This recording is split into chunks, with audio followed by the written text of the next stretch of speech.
Welcome to Perthy's pregame, postgame. One second. Perthy. Perthy sounds like this now.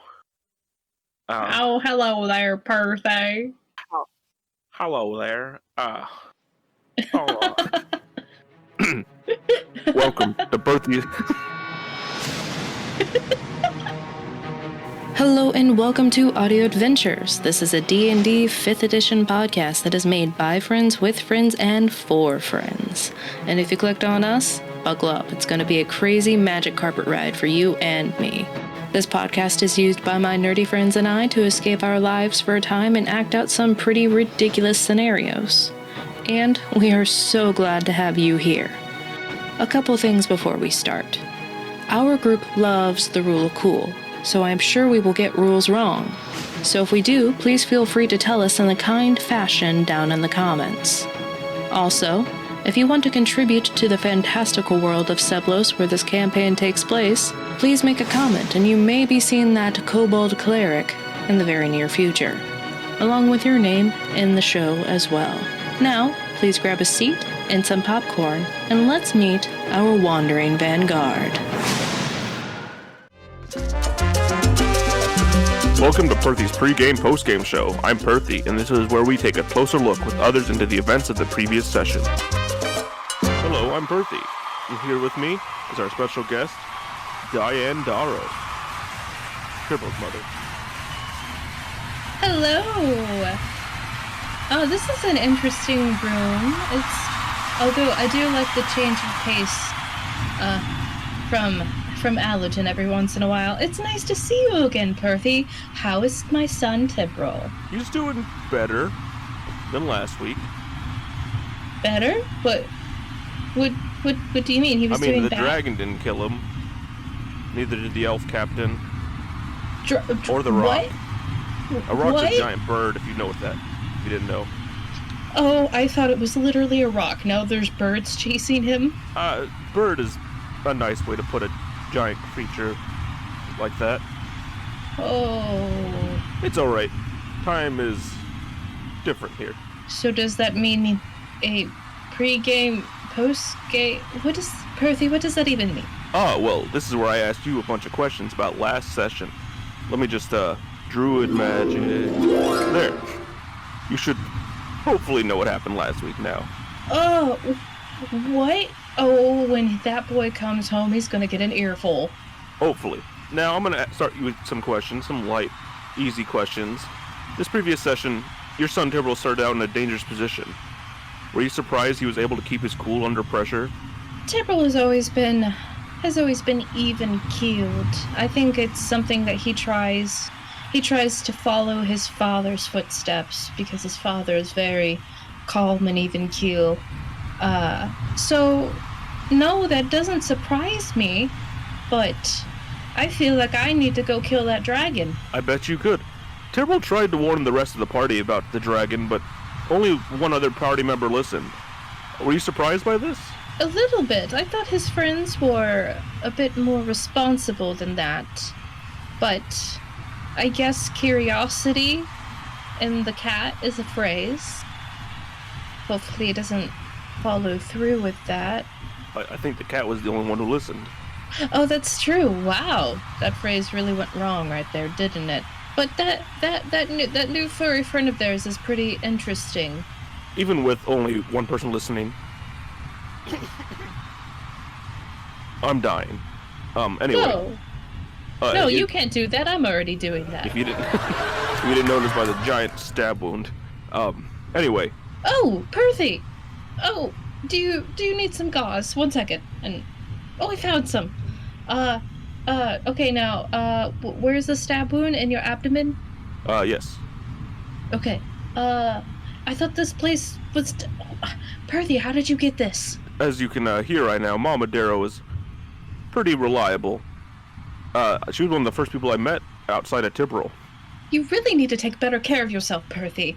Okay, so after I wrap this you need to keep it tended and dry, and then you need to change it every other hour. You got it. I wasn't the only one to get injured, though. If you recall, Tibril and Tomb came pretty close to biting the dust. If they hadn't calmed down Lord Device, things might have ended a lot differently for Tomb and Tibral. This really gets my goat. What does that dragon, I don't care if he's a deity or not, get off of whacking my son across the room? And now my husband, this is his friend, or he met him? I don't know what's happening anymore. I haven't heard a thing about this Lord Device. And quite frankly, I don't like him. I'm kind of curious about how the bag of holding got there. Does your husband seem like the type to just leave it? No, Almon was a very practical man, and he wouldn't have left it unless he needed to.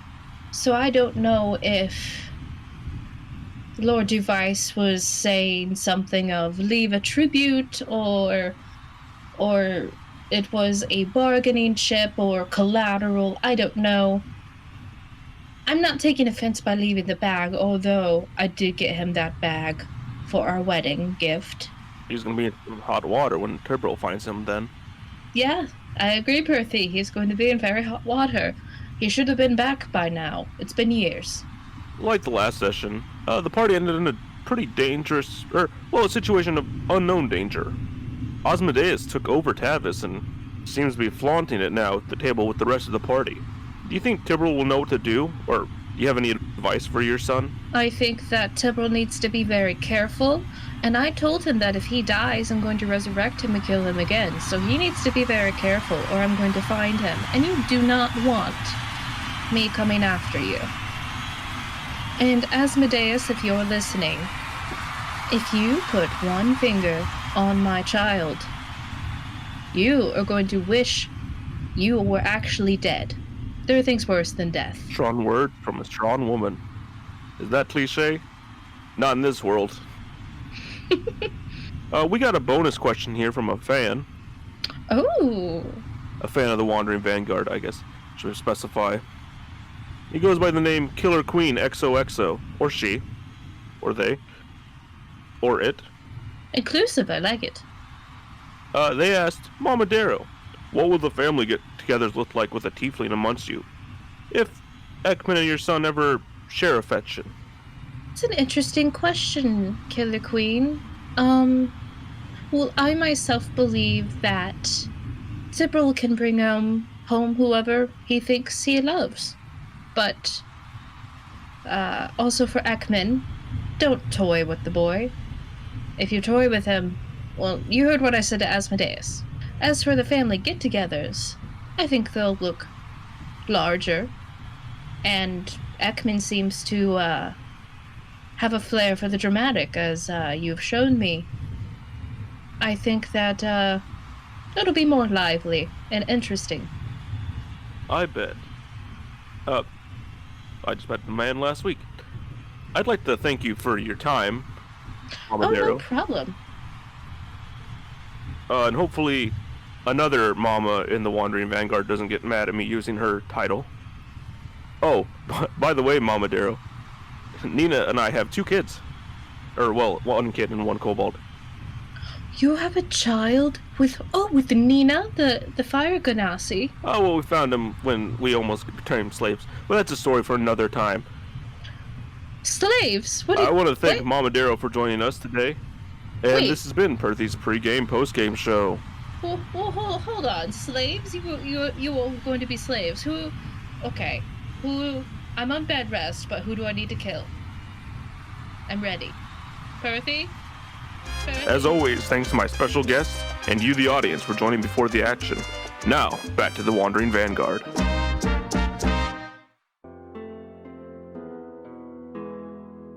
So last time on with the Wandering Vanguard, you all were chased into a cavern on your magic carpet by a large, humongous 500 wingspan bird, or also known as a rock. As you came into this snowy mountaintop cave, you looked around and saw ice covering the walls and one hallway. As you were led down that one hallway, Tibral scouted ahead, and as he went up the boulder and peeked his head up above, you saw in front of you a large, massive, ice-encased dragon. And as everyone's curiosity in the party grew, all of you went forward. Most of you actually being inflicted with fear and running away immediately. Ekman and Redguest were unaffected and stayed. You turn around and the dragon seemed to have woken up after sensing a certain presence in the room. You learned that this dragon was named Lord Duvice, and he shrunk to meet you with a more human-looking form, even though that form is much bigger than a normal human would look like. You also learned, it was certainly the lore drop session. You learned so many different things about each of your backstories. Tibble making the mistake after he saw a very familiar bag of running towards the dragon's horde. Lord Duvice, he turned into a dragon and very much almost killed a couple of you with the flick of his tail. After getting permission and being fully restored by some sort of weird potion that you were given from Lord Duvice, you all found out more about the world and connected more and more points. Some of you found out the name for the forgotten god is Alphator, and some of you figured out that Lord Duvice is actually Asgarath, the creator of dragonkind, dragonborns, half-dragons, and the brother of Alphator, who none of you can remember having actually ever existed. All of you saw interesting half-orc try to grab onto a shield that Lord Duvice had just said was from his brother, and Lord Duvice just blew this half-orc down. Growing tired of standing, Lord Duvice cleaned up all of the gold with a snap. All of you sat down for the hero's feast and learn even more about possibly your fathers, your backgrounds, as you ate delicious food. When all of you looked over at one point, after Tavis had handed over the triangle, we began with Tavis. His stature having changed, and seeming very much more confident. His hair is usually gray at the tips, and as he's sitting at this long table, all of you see his hair just goes completely gray. His eyes kind of becoming a black pupilless, sort of like what Ekman's eyes looks like, with no pupil and just black straight color. And as you look around and you're sitting around this table with this delicious food, feeling very safe with this large dragon, you look over and you see mist start to emanate from Tavis. But the color isn't clear and white and just like icy, as Lord Duvice had. No, this mist is black and sinister feeling. And the person who used to be Tavis leans forward, interlocking his fingers, putting his chin on his two hands, and says, at Lord Duvice, "You just really don't like your nephew, do you?" At this point, could I try to shoot him? Yep. Roll to hit. Yes. Okay. Okay, unnatural 20. Okay. Tavis, what is your AC? 12. And then my second shot, which doesn't get a modifier added on because it's my pistol double tap, is 12, actually. I rolled it before he said it. Okay. So before you roll damage for that one, Okay. you notice that the 20 does indeed hit. But Okay. the 12, which you would normally... You thinking about how easy it is to hit Tavis usually, it seems that this one, it's harder to hit. Tavis, you have a +5 to your AC while you're in this form. Oh no. I dealt on the first hit. I dealt 7 damage. Okay. Tavis, what is your hit point total? 57. Okay. And that doubled would be 1 second. Math Big is boy hard. math. 114. 114 minus. How much damage did you do, Nick? I dealt 7 damage. As you look over and your fight or flight kicks in, right? You whip out your pistol that you've made with your 2 hands, and you go over. Where are you sitting? You're across the table from you. So like Han Solo. Yeah, through the table. You said, right? Yes. Okay. We'll say for the natural 20, that's possible. And you just like look over, your eyes wide, and you shoot through the table. It goes through the table and hits at a projectile that goes through his right shoulder. And he just looks at you unaffected. And then you make off the second shot through the table again. And then he just leans over imperceptibly and it misses him. And he looks at you.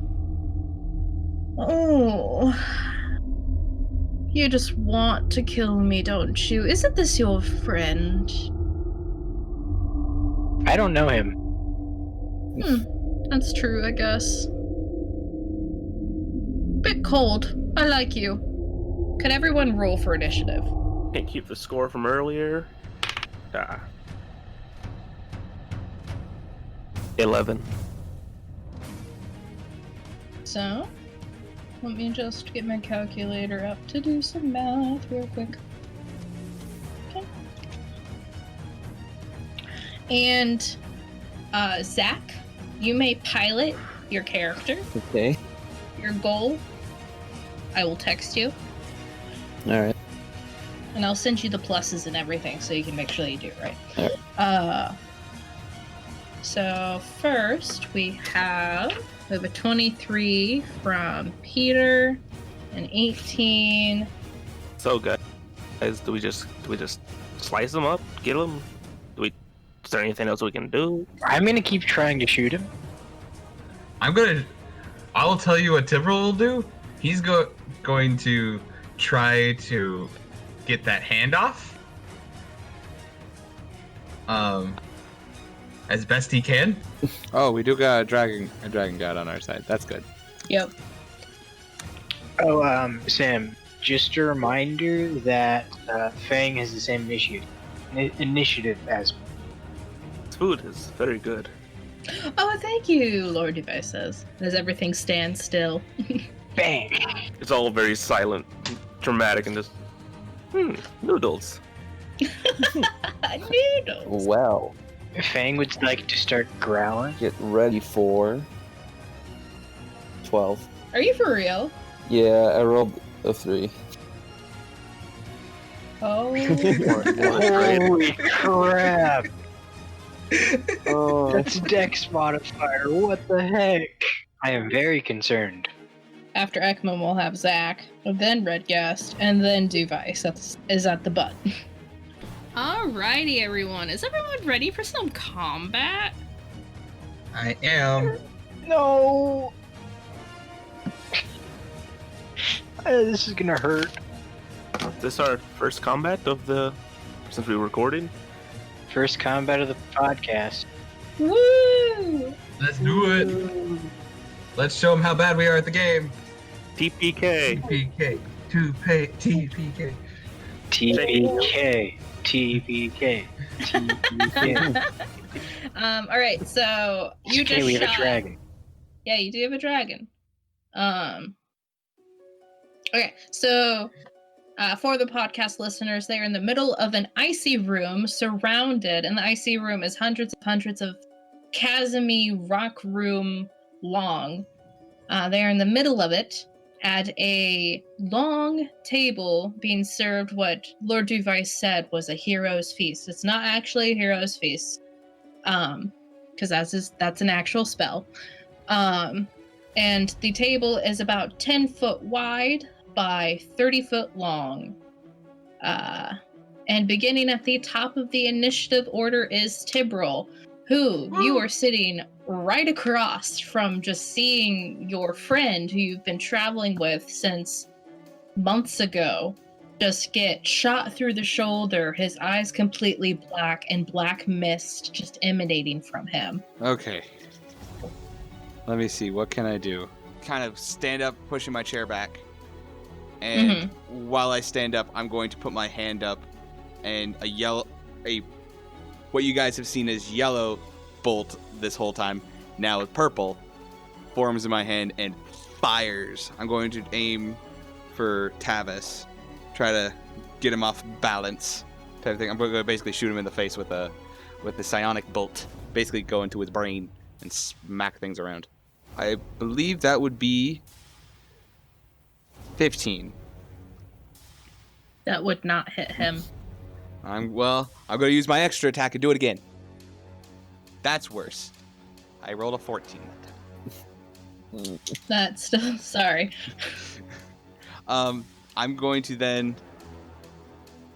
as a free action, I'm going to just lean over to Ekman and tell him, we're ready, be ready, get ready. Oh, everything's bad already. Whoa, I just wanted some cheese bread. And I'm going to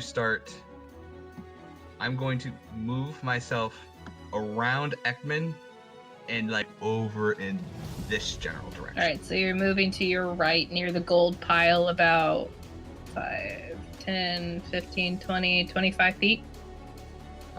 We'll move it up 30 and move up an extra space. All right, so he's moving around the table. Yep. All right, so you jump up from your seat, and all of you see these purple energies just shoot, almost hitting again, just moving imperceptibly to the left and then to the right, and the bolt's missing his head, and he just kind of looks over at you with his black eyes and smiles widely, and it's very chilling. Oh, good. All right, next up, Bright. All right, so what I'm going to do is I'm going to move, or Fang's going to move around the table to bite Asmodeus' butt.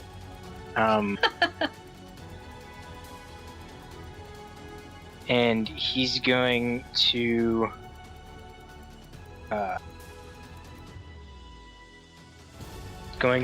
attack using a force-empowered red. Which is 17 to hit. Just hits. Okay. And then that's 1d8 plus 2 force damage. That is 6 points of damage from the bite. And then it's Nyx's turn. All right. Your dog moves around, and Tavis, you feel in the back of your mind just a faint pain as your butt is stabbed by many, many dog teeth. I would like to. Nyx would like to stand up. He's going to put.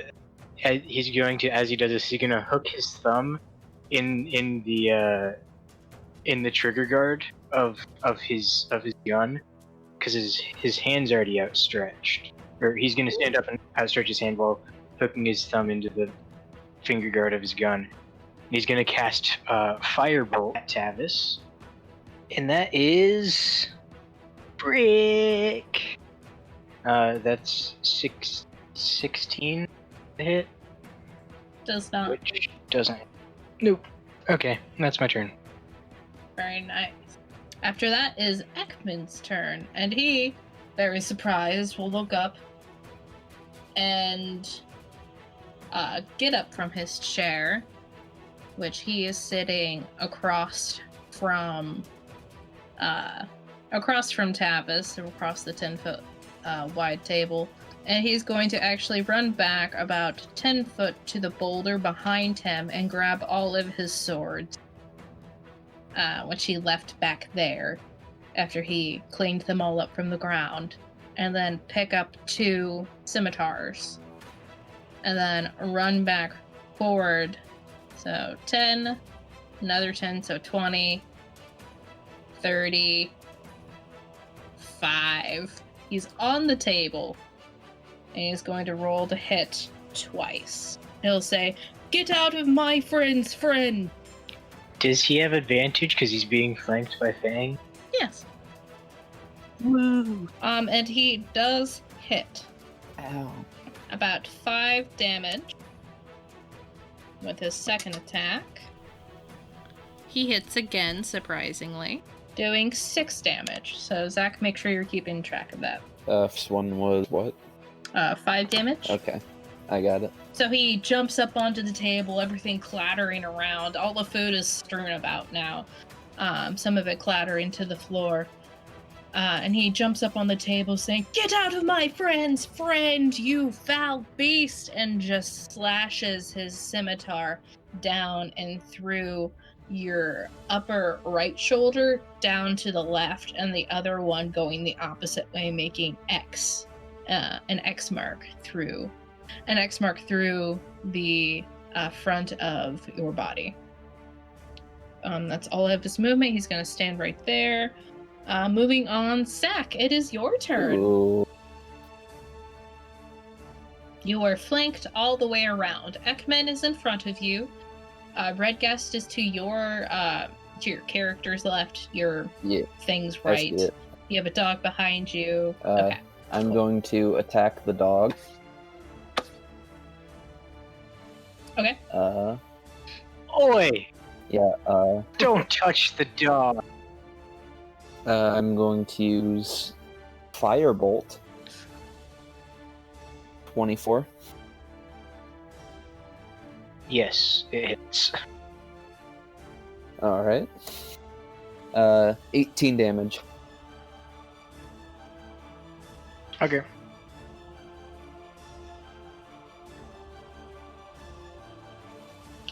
Yes. Right now, they're not technically your allies, so you really can't go anywhere. Okay. Then I'm going to Twin Spell, spend the sorcery point, and I'm going to attack Tomb.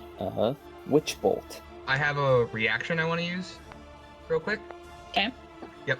Okay, so I'm going to spend a focus point, and I'm going to give Tomb a +4 to his AC.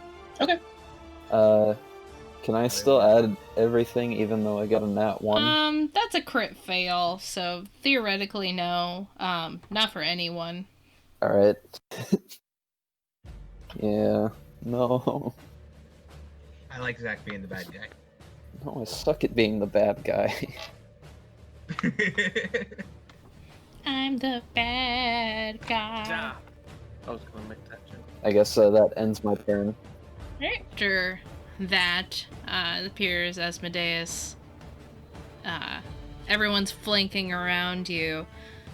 You look around, and then you look back over to Lord Duvice, and Asmodeus says, "You have something I need, dear uncle." And Lord Duvice is just going to raise his eyebrow at him and say nothing. After that, Redguest, it is your turn.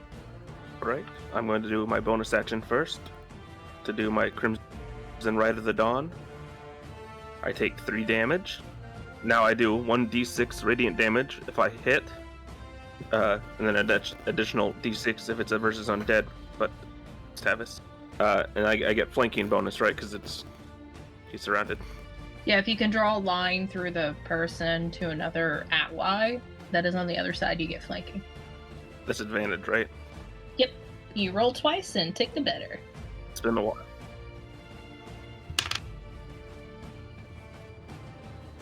$17. That just hits him. That's 4 radiant damage. And that is 15 piercing damage. Alright. And then I get to attack again, because I attacked. And Zach take 8 radiant damage. That is another 17. Nice. Okay, so that is 6 radiant damage.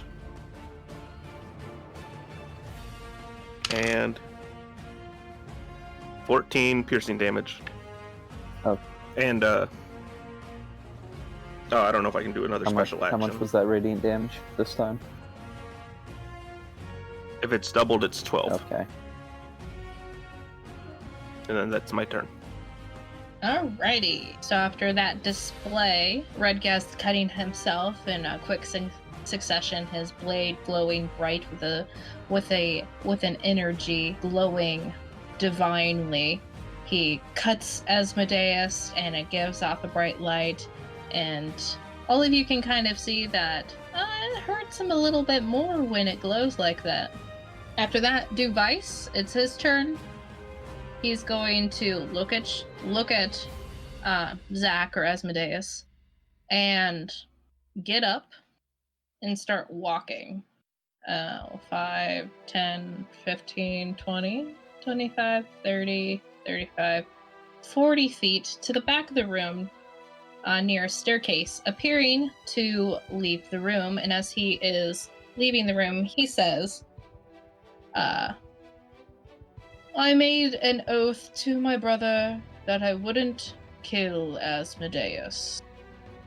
And that's his turn. That doesn't apply to us. He continues walking. Unless you want to make a persuasion roll, I'll allow it. Nah. I wasn't trying to persuade him, I was just letting him know that his oath to his brother doesn't hold any weight with us because we're not him. And after that, we go to the top of the turn order. Back to Tibril, who is at the opposite end of the table still. How strong is everybody? What do you mean? If we can hold them in place, I don't have the strength to do this, but I'm thinking if we can hold them in place, I could take one of Ekman's swords and try to lob the hand off. I'm not strong. I know Ekman's strong. And what about you, Red Guest? Do I have a good strength stat? Yes. Yeah. Okay, so my idea, just to get you up, is if one or two people can hold Asmodeus's arm and hold him in place, Tibril can run up with one of Ekman's swords and try to lob off the hand. The problem is grabbing him and holding him down. Because I don't think Tavis has a high strength stat, but with, a demon inside of him, he might be a little stronger. I did forget to allow to the end of the turn order for Tavis to make a wisdom saving throw. This is a charm effect. Or, Asmodeus? Or, for Tavis, make the wisdom saving throw. Is it just a charm effect?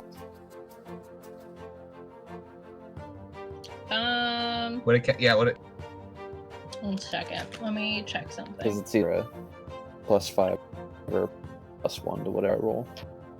Those are two very different numbers. Sorry, Tavis, at the end of the sugar, not going to have a hand either way. Sorry, man, your hand is apparently not destined for you. No. Gotta go. I should kind of... Well, hopefully you'll be unconscious for it. It's kind of iffy. Evens or odds? Let's go odds.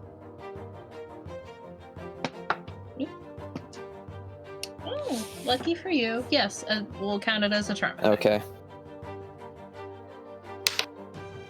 Alright. That one. No. Oh! No, that one. Wait, was that the higher of the two? Yeah, just add. Or no. You don't get advantage. You just add. All right. In that case, we are indeed up to Tibril's. Yay! I am going to yell to the group, somebody grab him, and I am going to run next to Ekman, and I'm going to hold my action for when they have him pinned that I can pull out my soul blade and try to lob off his arm. Or his hand. Alright, so cool. So when they have him successfully grappled, you can get an attack with advantage. Dope. Alright, and Asmodeus sees all of this and just kind of like smirks at all of you and rolls his eyes. Nyx, it's your turn. Alright, my turn. I'm gonna move over here. And wait, are they holding him down? Is that what I heard? No, not yet. Okay, in that case, I'm gonna try to do it again, still holding my gun on my thumb with the trigger guard. I'm going to try to shoot another firebolt at So I believe this- that is this, everyone elf except for Bright. dude. Does an 18 hit? And Bright, Awesome. could you make a con save for that your is- doggo? 14 points of damage. And then my doggo is gonna attack. It's gonna bite with a force empowered rend, which takes its bonus action. That is a 17 to hit. Just hits. Go. Alright. And then I'm to. That is 5 to hit, but then I'm also going to use Arcane Jolt, which allows me to deal an extra 2d6 force damage.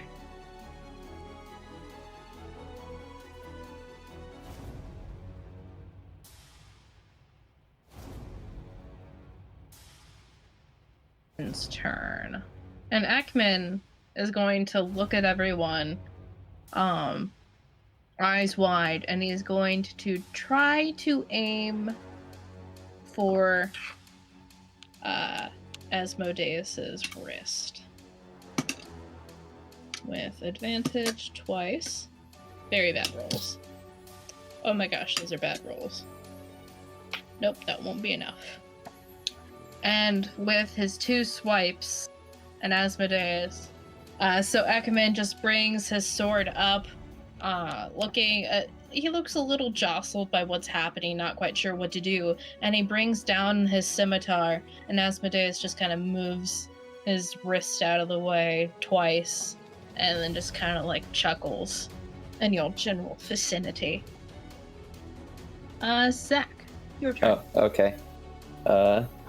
Radius of one of my spells. Where'd it go? Okay. Okay. I am going to cast Wall of Fire to where Duvice is heading. Like in front of him to block him. So he is about to give our listeners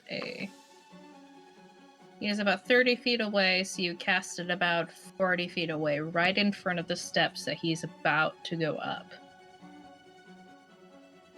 A huge just wall of flame erupts from the ground, shooting through the ice and the ground, and erupts in front of him. And illuminates the cavern with a glow, increasing the temperature a little bit too. And Asmodeus kind of looks over at him from behind, over technically his right shoulder, and says, "No, I don't think you need to go anywhere. You have something I need." Alright. Then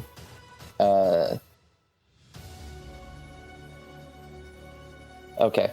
I'm going to use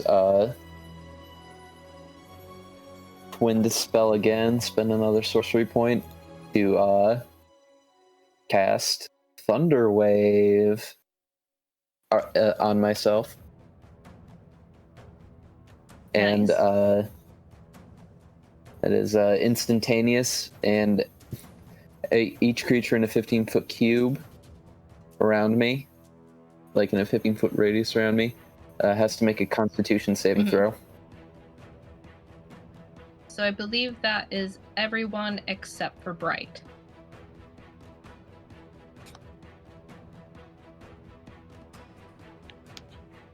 And Bright, could you make a con save for your doggo?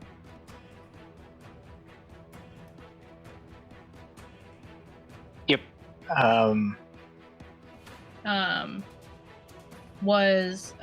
Trevor, was the 19 yours for this and 19 for the other one? Okay. Tight. Okay. And Ekman. Not a very high constitution with a 13. What is the save? I think it's 15. Or do I add We're doing a lot of D&D player math right now. It's real hard sometimes. 31? Well, rip. Isn't it like 10 plus your charisma modifier with proficiency? Or something? Is it... Okay, let's Google this and make sure. Yeah. So, what is the... I'm doing something wrong, I know it. Math isn't a strong suit. I'm just hoping you're doing something wrong. But if not, ow. Yeah. Okay, so I guess it would be yours.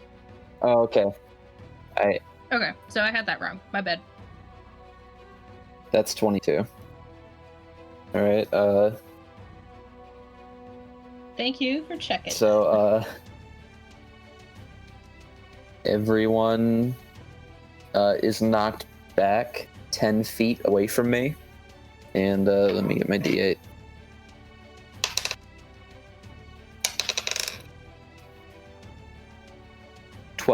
Everyone takes 12 damage who gets knocked back. So Thunder Wave is, you make the Constitution saving throw. With the failed save, you take 2d8 thunder damage, and you're pushed 10 feet away. Yeah. So everyone gets kicked back. And takes 12 thunder damage. Would I be able to, since I'm getting pushed back, would I be able to use my held action to attack or no? Like I could throw one, like at least one bolt, not do the extra attack. You were holding your action you specified for when he was grappled. Right. So that. Right. I was just curious if that'd be something I could do. If I could do. Yeah, I was just curious. it's kind of like holding. Okay. Just curious. Yeah, it's kind of like holding magic, for like when like it just kind of fizzles out and it doesn't happen. The action just doesn't happen. Zach, or Asmodeus, you look around, and that it was 12 thunder damage for everyone.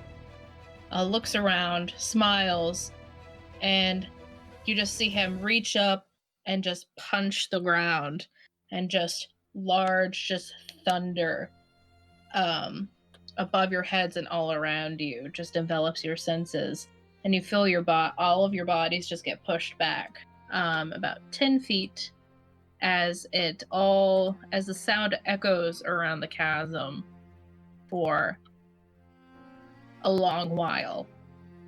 Ekman falling off the table prone.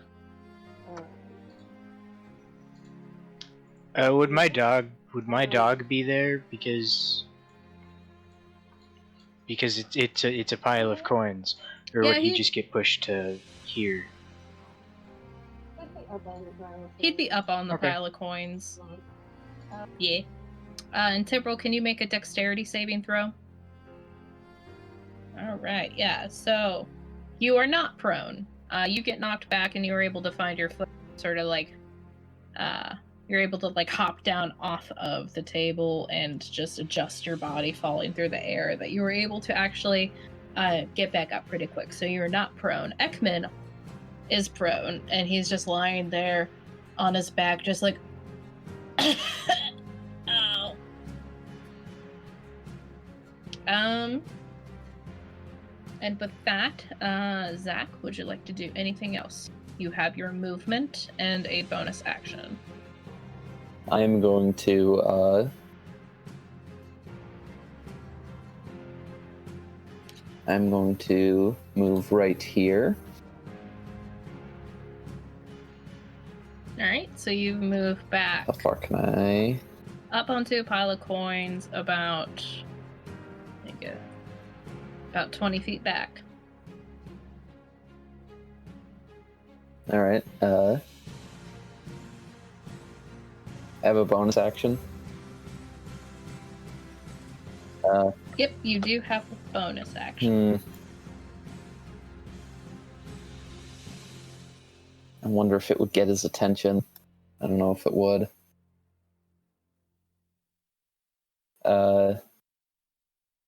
Would I be able to move again with my bonus action? No. So moving, using another set of movement would be, you could use your action at it as it to double your movement, Okay, but that'd be an then action. I'm going to, Yeah. Wait, so I could take it as a whole action instead of a bonus action? No, you can't take it, make a Okay. bonus action an action. I'm just explaining that if you want to do it later, it would take your action to double your movement speed, but you wouldn't have another action. Okay. Then I'm going to, with my bonus action, in order to try to get, I'm going to try to, get Device's attention by picking up a handful of gold and stuffing it in my pocket. Ooh, that does indeed get his attention. There is no roll required. You bend down and Asmodeus looks over, you look over, smiling, just this large grin over in Device's way, knowing what will get his goat after this wall of fire kicks up, and he's just looking at it and looking at the ground where the ice is melting away, and then he, like, his body tenses for a moment and he turns around, his eyes just so large, and he says, Asmodeus, you need to put that down and back now. And talking is a free action, by the way. So. Tavis just continues to grin, and he just stuffs it in his pocket. Device looks very angry, and maybe a bit bigger than before. It looks like he might be holding something back. But if that's the end of your turn, we move on to Red Guest. Everyone just got pushed back, and now it looks like Tavis is egging on Lord Device. Okay, I'm going to move up to him. I'm going to use my Blood Curse of the Marked bonus action, since I can see him, to do an additional die of right damage. But I'm also going to amplify it, so I take 3 damage. Okay. Which means I get the advantage on my next attack roll as well. And the additional blood that applies for any attack that I make for the next turn. So, Nice. advantage time. Okay. Does an 18 hit? It does. Okay. Then Uh, that is 14 piercing damage. And 8 radiant damage. All right. And you didn't double that, right? That's not doubled. Okay, so Zach, just make sure you double that radiant damage. So that's 16 radiant damage. what was it again? Oh.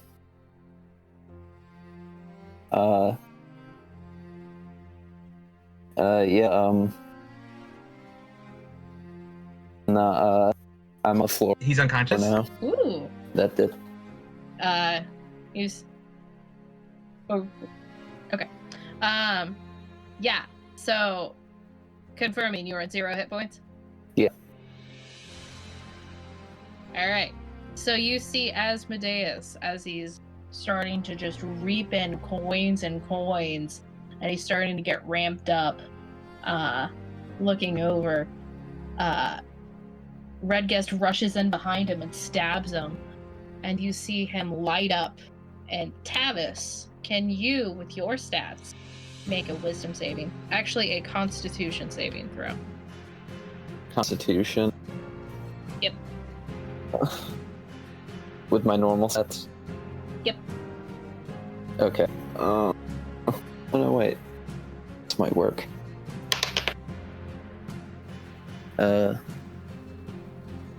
18. Nice. Alright, so you only take... As Redguest comes up behind him and just stabs, actually right through Tavis, his abdomen, you see a light sort of like, I don't know how to do the sound effect, sort of like pump for a second out of him, and you see like the darkness sort of like emanate from around him and make a sort of like, the darkness encapsulates him in a way for a second, and you can see like there's a light fighting inside the dark. And Tavis, you take another 10 damage, but because of the potion that you were that you all drank from before, when you hit the 0 hit points, you were immediately stabilized. So when you take this poison damage, it is just -10, so you don't have to make any. You're stabilized, but you're at -10 hit points. Okay. As you see the darkness encapsulate Tavis, you see his hands start to glow bright red, as you see just like red lines through the darkness just race through and down to his hand, and he falls and hits the ground, the darkness still all around him. What are you guys doing? You are out of combat now. I'm going to make an attack with my other action. Oh. But I'm going to attack at his arm from his elbow down to like try and cut it off. I would like to... We'll go first, Peter. And I'm going to book it. I'm going to use my full movement to get over here. To as soon as the arm comes off, to help clean and set the wound. Okay. Or do all that medical stuff. So, Nyx is also gonna come over here. So Nyx hasn't seen what's up with his arm before. So could you describe it? Could you describe it to me really quick? For Nyx, where are you? Okay, yeah, you walk up and you see Nyx. This is the first time that you've ever seen this because he's had it bandaged the entire time that you've ever met him. You see the bandages. Through the bandages, you see a large sort of like 3 triangles made into like a pentagram sort of shape, with 2 circles around that as well, and just red lines just going up and down. It's seeming like it's like fighting to get back in. And just through the darkness, you can see Tavis's face grimacing and then relaxing and grimacing every couple seconds. So it looks pretty intense and painful. But yeah, you see that. Is cutting off the arm, is that an ability check? The roll to hit it. It would be an attack roll with advantage. So yeah, you can roll to hit Redguest since you were just doing it. Wait. I am proficient in medicine. Could I medically stop Red Guys and try to medically remove it, so we don't deal any damage to him, and just cut the arm off as cleanly as we can?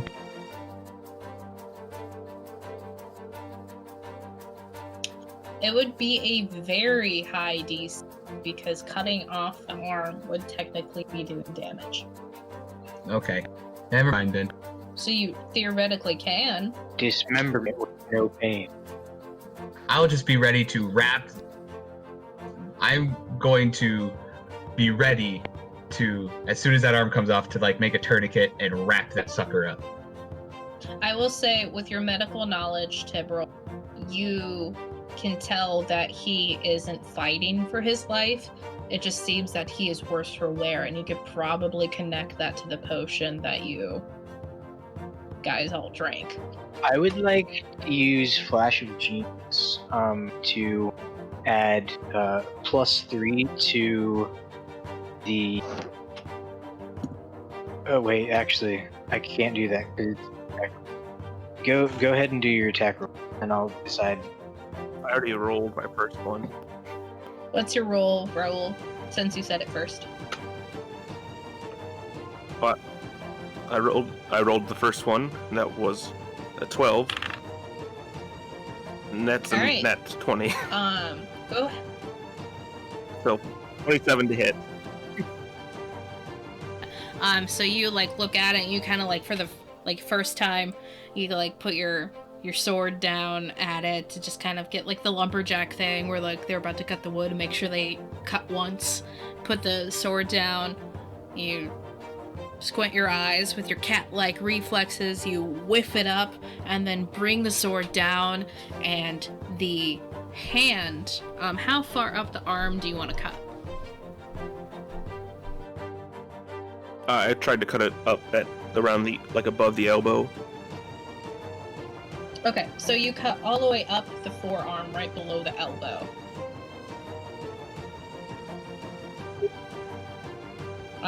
And you cut through the entire arm with a 27, and it comes off, and you see blood start to come out of it.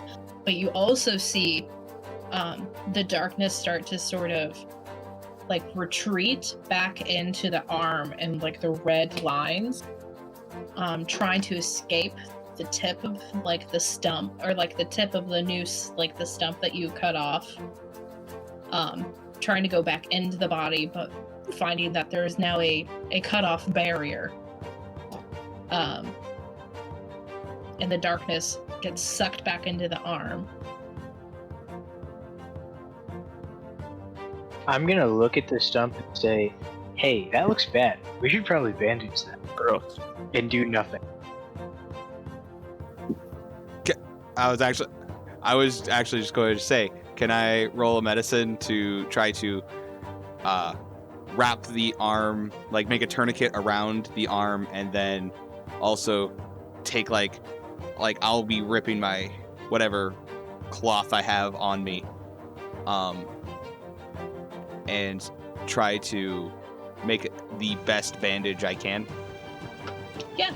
I would like to use Flash of Genius to add 3 to his medicine check. All right.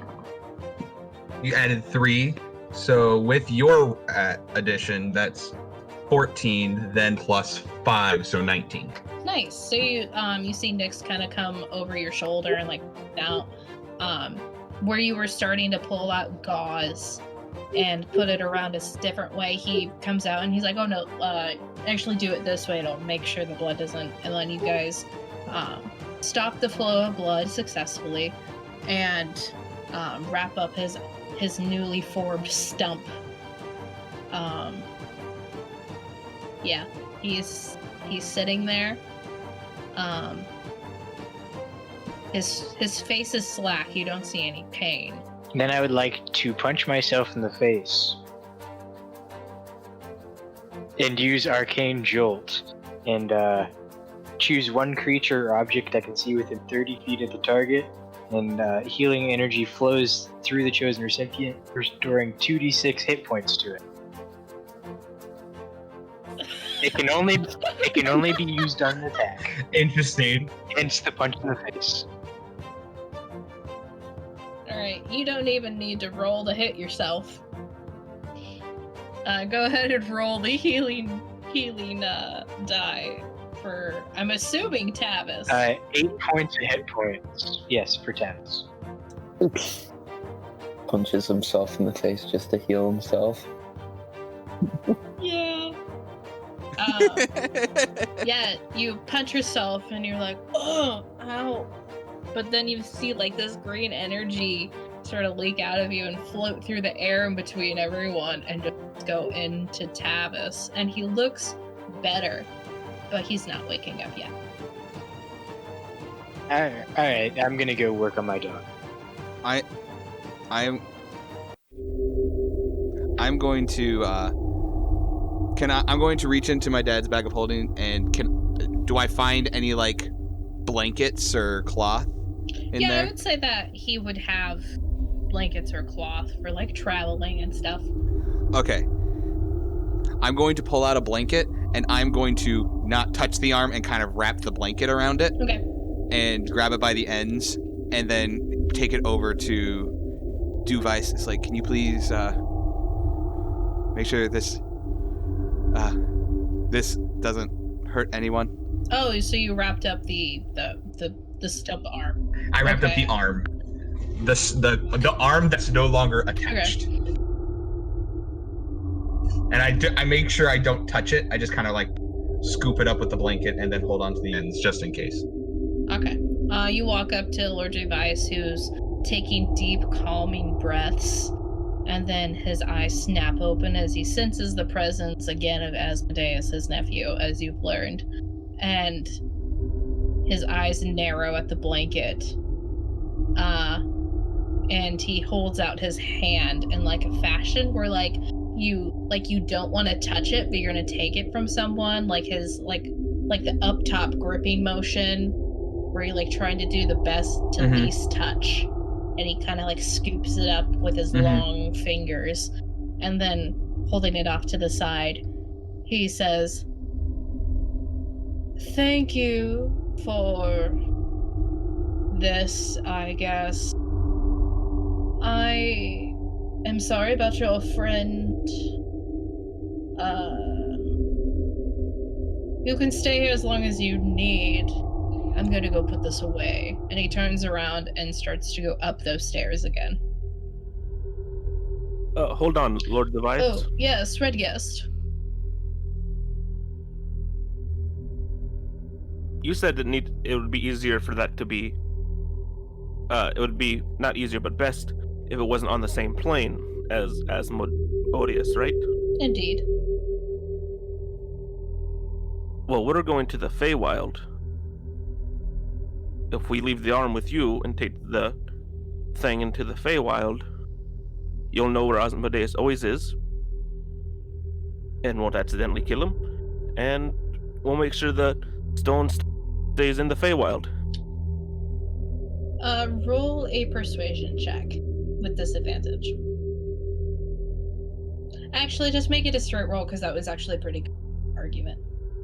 Persuasion. That is 21. Okay. He's gonna look you up and down.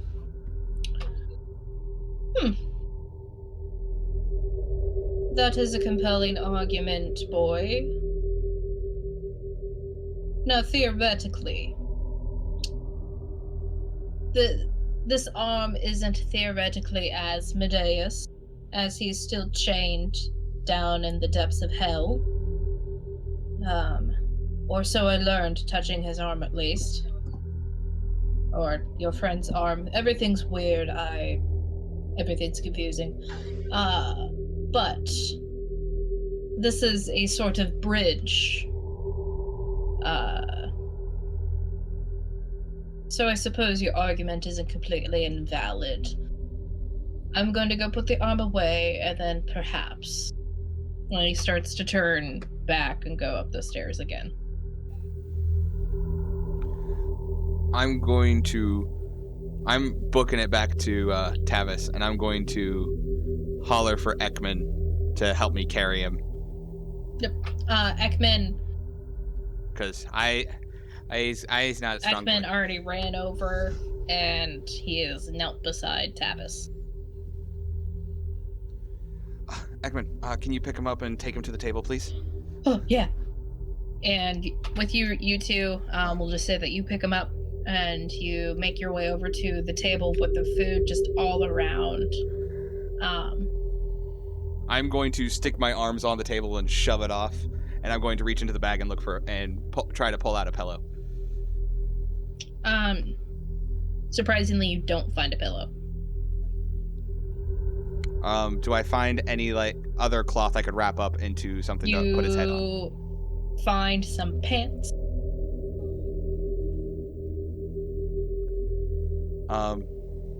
Who had the other bag of holding? Tomb? No, Tavis had it. I know we have a bedroll or something in there. Tomb has it now? Tomb has Hey, it now. No, I get. Could I look around and see if there's any more of that potion sitting on the table? Go ahead and roll a perception check.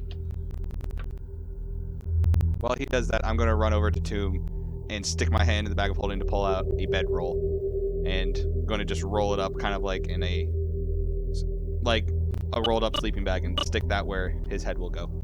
Alright, so Tomb, you run up to him, and he puts up like a finger 1 minute, and then he reaches inside and pulls out the bag of holding, and you hear a owl. And he opens it for you and holds it out to you. Arm goes in, pulls out bedroll, runs back over and then I tell Ekman, set him down here, and I put the thing on the table as a pillow. I'll walk over and watch. I rolled an 11. Do we? You rolled an 11 for fixing For your perception. or The no perception. repair Okay. is just something that Steel Defenders can straight up do. Oh, tight. Nice. You look around and you don't see any of that potion, but you do remember that he went behind a gold pile at one point and took it out with a bunch of glasses, and then he went back to put it back. Ah, that's a can of worms I'm not gonna... So I'm gonna look over at Tibril and say, hey, have you tried pulling a potion out of that thingy? Sure, let me check. I'm going to stick my hand in the bag of holding. Do I find a potion? A healing potion? 1 second. Yes, you find a healing potion, a common healing potion. Cool. I'm going to set that on the table. Can someone get him to drink that? Actually, before you do that, I'm going to stick my arm back in the thing. Do I find... This is going to be oddly specific. A sewing kit.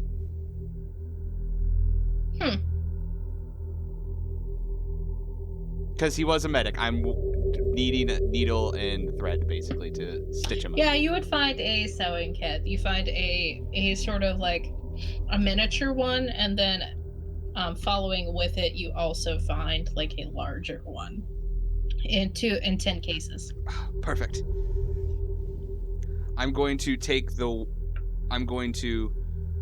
Before giving him the potion so he stays unconscious, I'm going to take the bandage that's just keeping the blood in, type of thing. Not the tourniquet itself, but just the cut one covering the wound. Yeah. I'm going to take that off, and I am going to stick it. I'm going to then go back to the other bag of holding because my knife is in there. I'm going to go in there, grab my knife, and then I'm going to be semi-frantic, but going to pull a chair up next to Tavis, and I'm going to basically hand things to Ekman that to him probably he'll see it as just kind of set it in his arms. Everything's hold these. Oh, okay. And I am going to take and do as best of job as I can to try to stitch Tavis's arm back together. All right. Roll a medicine check. Cool. Come on. And Red Guest, can you roll a perception check? Unnatural. Unnatural. Ooh, nice. Yeah. So you, and Red Guest, can you roll a perception check in case you didn't hear me? But I did. I got you. Bam. Bam. Yeah. 24. Nice. Okay. So I'll tell you that right after this. So with your natural 20, Tidbril, you unnatural. Unnatural 20, Tidbril. You pull up your like one of the chairs up to Tavis, who looks just very motionless. You can only tell that he's alive by his shallow breathing. And you can see that the blood has indeed started to come through a little bit. And you are going to sew the stump shut, you said? Yeah. As best I can. So Ekman, with Ekman's help especially, he sort of like looks over at you and starts pulling it off slowly, and like right before like the dam would break, essentially, he's like, "Are you ready?" Yeah. Let's do this. All right. And then he lifts it up, and then you deftly make all of you like kind of gather around a little bit, and Tomb is kind of looking over as well, and you see that Tidbril has made a sort of, it looks very much like a surgeon sort of like has done this with deft maneuvers, and makes a very clean sort of sewing sew shut of the end of the stump, as much as he could, but especially with that the 27 cut that Red Guest gave, it was a very clean sort of cut as well. So that and really to helped. make sure it doesn't come up, I'm going to leave a little hole for the like any infection to drain out. I learned that from watching vet videos. It's like that's how they stitch them up. They leave a little hole so that way any infection drains out of their body. Yes, the pus hole. So big brain play. Hey, Sam. Hey yo, what's up, Trevor? So I would like to do something very interesting. I would like to dispel the infusion on my shield. And then using the materials that I have on me, I would like to create a prosthetic limb. Hey, and that's something you theoretically can do, can't you? It's not even theoretical, I can straight up do it. Yeah, artificers, dude. 2nd level infusion. For that, give me a tinker tool check. So after I get while he does that, I'm just gonna, after I'm done, I'm going to dump the healing potion into Tavis's mouth, like take the cork off and stick it on its mouth and have him start drinking. And I'm going to tell Ekman before I dump it in, hold his shoulders down, please. We're going to start dumping. Oh, okay. And he's just doing what you say I'm right going to now. point to Red Guest, grab his feet. If he wakes up, this is going to hurt. We don't need him flailing. Are you saying like when you sew? No, after I'm done and I start pouring the potion into him. It's like, just in case this wakes him up, hold him down because we don't need him flailing around with that big gash in his arm. I just got that sewed. Gotcha. Okay. So, and before you do all of that, with Red Guest, with your perception check, which I believe, what was your perception check? 24. 24. Very nice. It is just what you needed for this. You notice that when you look up, that shield that all of you were about 15 feet away from in the gold pile with like the hands that you now know is for like that forgotten god that you don't understand his name yet, but two of your compatriots do in your party, is gone. And you hear a slight crunching sound of metal and then like a slight tapping sound as someone is going up the stairs Lord Duvice went. As Tibble is telling you, hey, can you hold his feet? Red Guest is going to smirk, close his eyes like a happy cat, and say, no problem, Tibble, and go over and hold Tavis's feet. All right. With your 21 tinkering,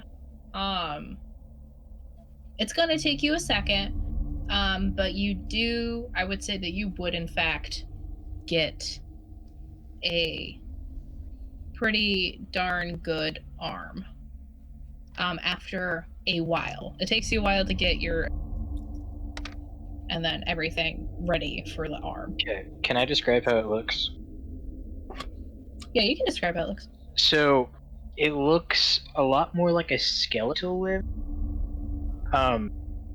Except, so there's two quote-unquote bones. They're just like metal rods that run up to where the elbow would be, and then like a cup on it with like a hinge, something that mimics an elbow. So that way it can go on the stump of the arm. But it's like pretty much a skeletal limb, with like some gears where the joints would be. So that way, like if he ever needs to like flip his hand around for whatever reason, he can, obviously. And I will set that down on the table right next to his limbless arm, and I'll say, when he wakes up, have him focus on that. Will do. Let's let the. I'm gonna let the. Before we put that on, I'm gonna let the wound heal a little bit. Sam, I'll send you a picture of like what is required. That. Cool. So I'll say that will take a little while longer, but you, as you're like they're working on it, you can be working on that and perfecting it. So it's not like you did it instantaneously, but that's what it looks like. Red Guest, you go around and hold his feet, and you pour the health potion into the mouth of Tavis. Mm-hmm. Can you roll what he recovers? What is that? 2d4s, right? 2d4s. 2d4 plus 2. Plus, I believe 1 1 or 2. 1. I think it's 2. Okay. Yep. You don't get much. 5. He was -2, so he's now conscious. Tavis, as you feel, like your head is cloudy. You were sent to the back of your mind, and it feels kind of like how you felt in the triangle for a little bit when you were walking through there on your little mission alone that one time. Sorry, there's freaking gnats everywhere. But it feels gray, and you feel pretty weak, but then everything goes lighter. And as you start to, like, swim up to the surface, essentially, you feel so much pain in your arm. And I believe, what arm? Was it your left hand or your right hand that was on? I believe I used my left hand, because Tavis... Yep. Okay. believes that he can always sacrifice or use his left hand because he's right-handed. All right. Fair. Oof. That is fair. I shouldn't have made it right away. Oh no.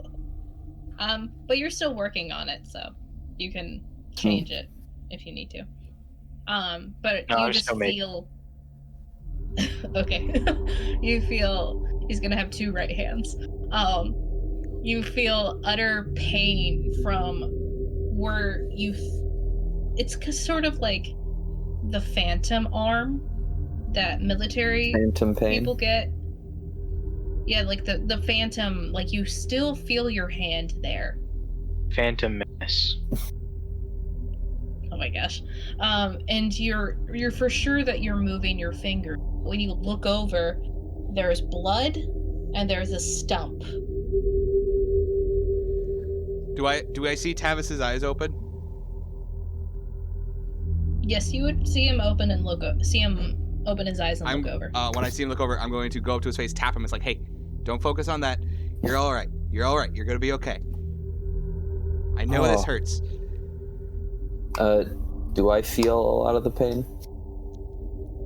Like, Yeah, you feel that stump is on fire, but it feels like in your mind it feels like your hand is on fire. okay.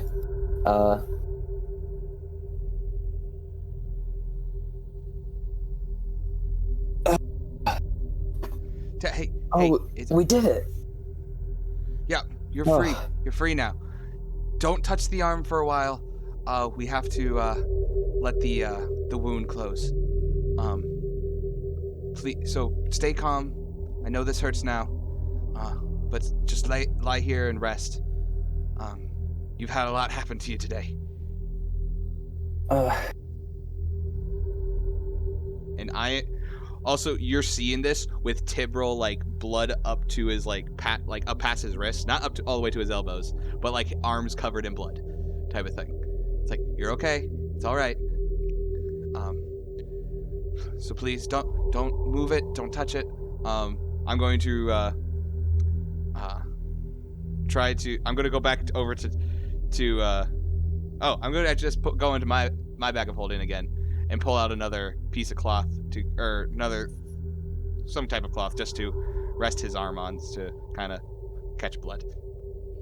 Yeah, you would find and yes, Bright Fang can explore. So roll investigation for your doggo. Yeah. So you reach into your father's bag of holding and you reach around and you think like fabric or something, and you feel something and you reach and pull it out and you see a shirt that you recognize your father wearing before, and it has dried blood all over it.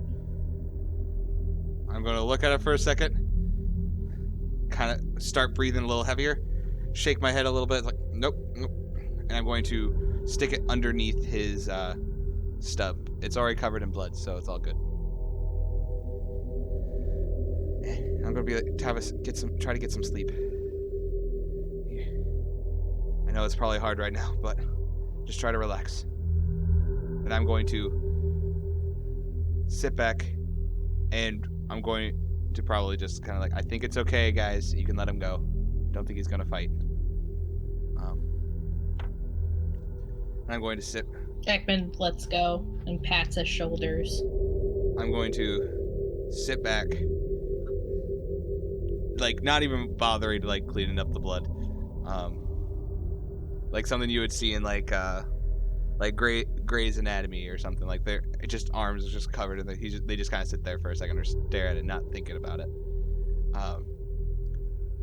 Yeah, like those photos after like a really long surgery, like a mess. Oh yeah. And I'm gonna go up to start wiping my face and then stop, put my arm back down.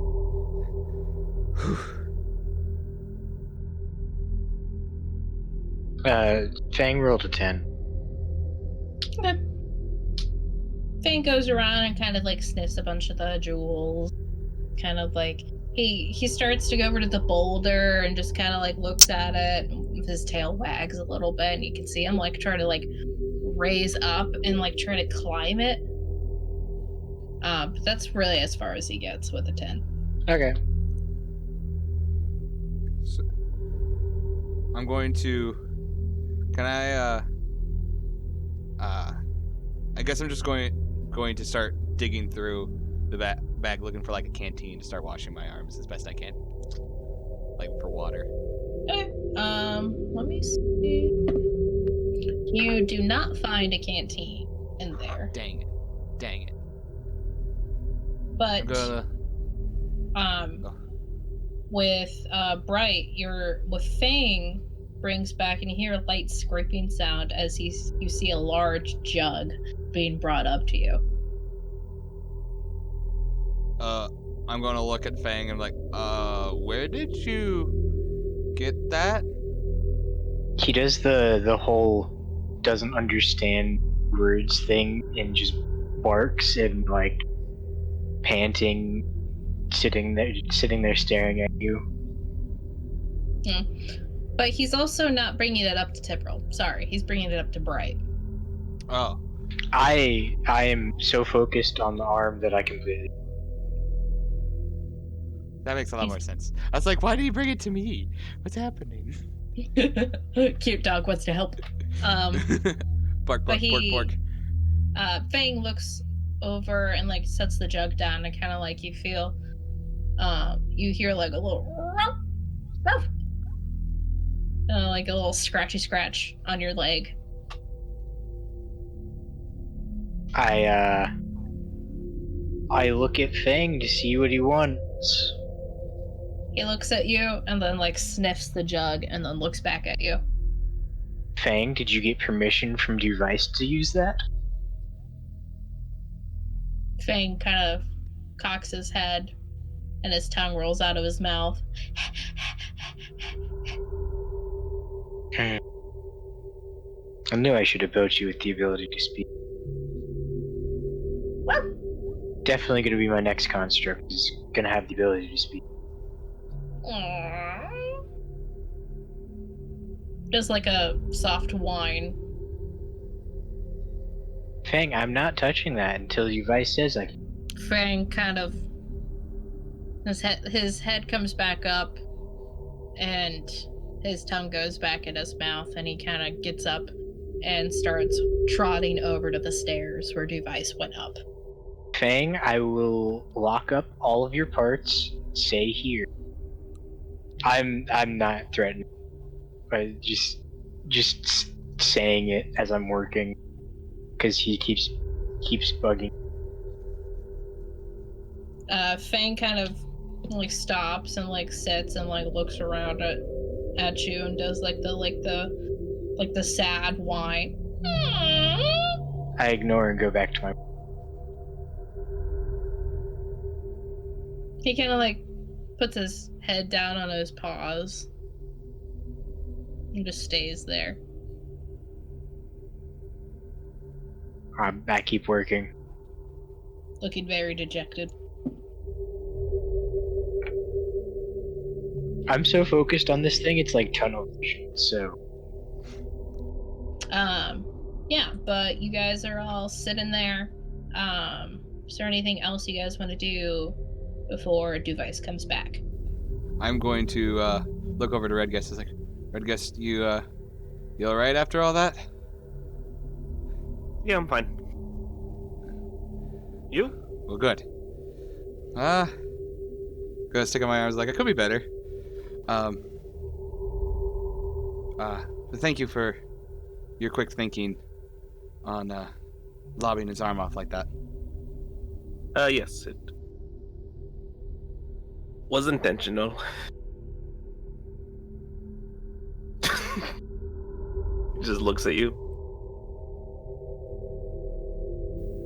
Oh, man, it's good that that's something gone away.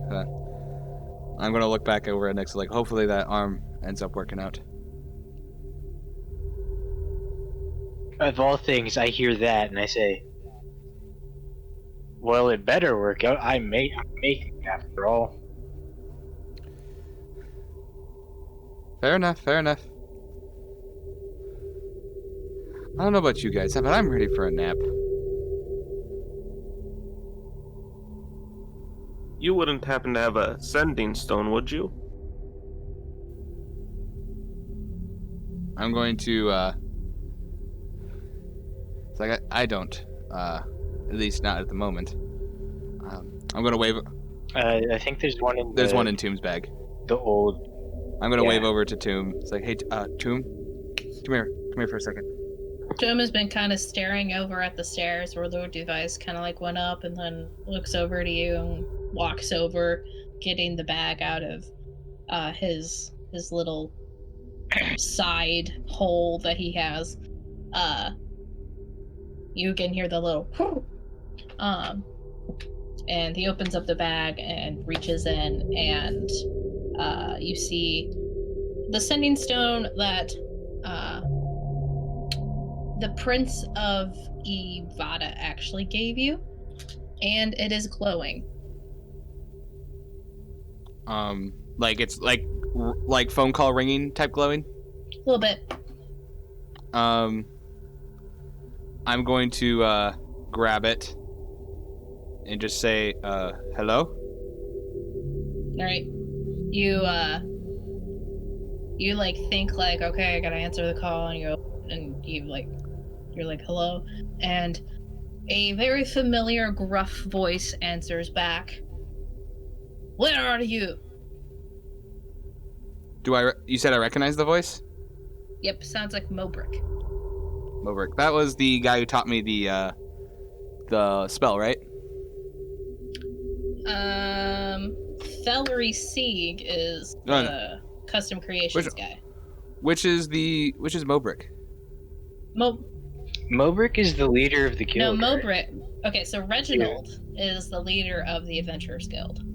Mm-hmm. Mobrick was the Prince of Avada. Wait, isn't? Oh yeah, him. But you learned that he has been crowned to be king. Oh, right. Do I recognize his voice? You, being from where you are in the capital, yes, you recognize his voice immediately. I'm gonna say, is that Mobrick? He kind of is like, who's talking to me? Sorry, this is one of my friends. What? It's Nick Sprite from House Bright. That's where you went to. Well, I mean, I went and I built some stuff at some place, and then I got teleported, and I have no clue where I'm at. I just met a dragon. A dragon? It's been a pretty good time. Yeah, now I'm building a prosthetic arm. Sounds like a very interesting tale. Yeah, well, anyways, I'm gonna go back to building the prosthetic arm. Have a good talk. Thank you. What can I do for you, King Mobrick?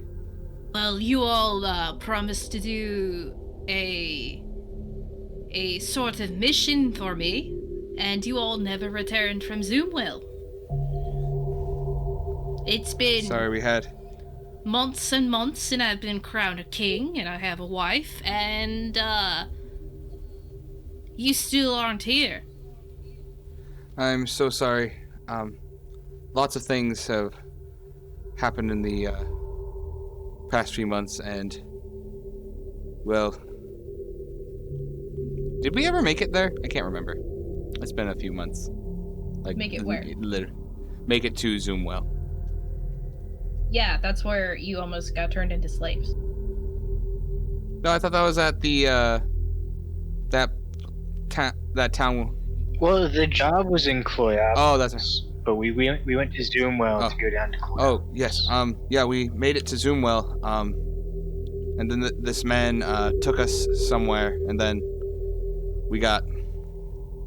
I don't know, there's a lot happened. Well, are you going to come back and do the mission, or what? Because... Well, from what I understand... As far as... From what I understand, we are nowhere near where you are. Well, where are you guys? Like I said, we were teleported. Yes, I heard you there, but you didn't ever say where. Our friend, our friend, Tavis, he said he's been here. It's, and we're just across the border of Estristan, and trying to make our way out of away. Try to get away from everything that's just happened. So we're nowhere near you guys. How did you get into Stristen? That place is on lockdown. As Bright said, teleported. We were all of a sudden in this underground cavern, and then poof, we're here. I'm gonna shift to look like Mobrick, and I'm just gonna be sitting there working on the thing. And for all of you listening at home, Mobrick is a dwarven, now king, black long hair and a long black beard, and pretty tall for a dwarf, and his ears are a little rounded, like they would come to a tip, but not really. Just to give like a view of like what Mobrick looks like. Can you... Alright, can you roll a history check for me? Who, me? Yes. Nat 1. Yeah, you have no idea. I don't know what I don't have any idea about, but... That's okay. He pauses for a moment and says, "Well, I don't know if you heard, but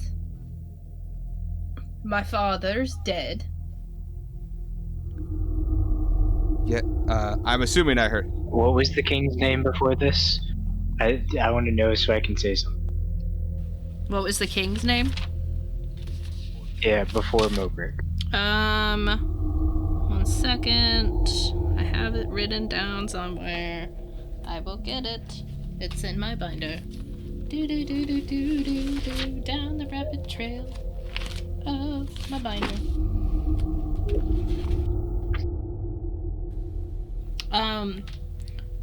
The king before Mobrick's dad is named Dreamund. I'm gonna say, you're telling me that Uncle Dreamund is dead? I guess I am? Dude, that sucks. Sorry for your loss. Well, Yeah. Thank you. Yeah, we're very sorry. I heard something, but I didn't know details of what happened. It all went down that night, and we still haven't caught the killer. So, I need you all to come back. We can try to find our way back to you as soon as we can. But like I said, I don't know how soon that can be. If I remember correctly, last time I saw you, you called me a terrible influence to everybody. So why would I want to come back? Mobrick's voice kind of like stops a little bit.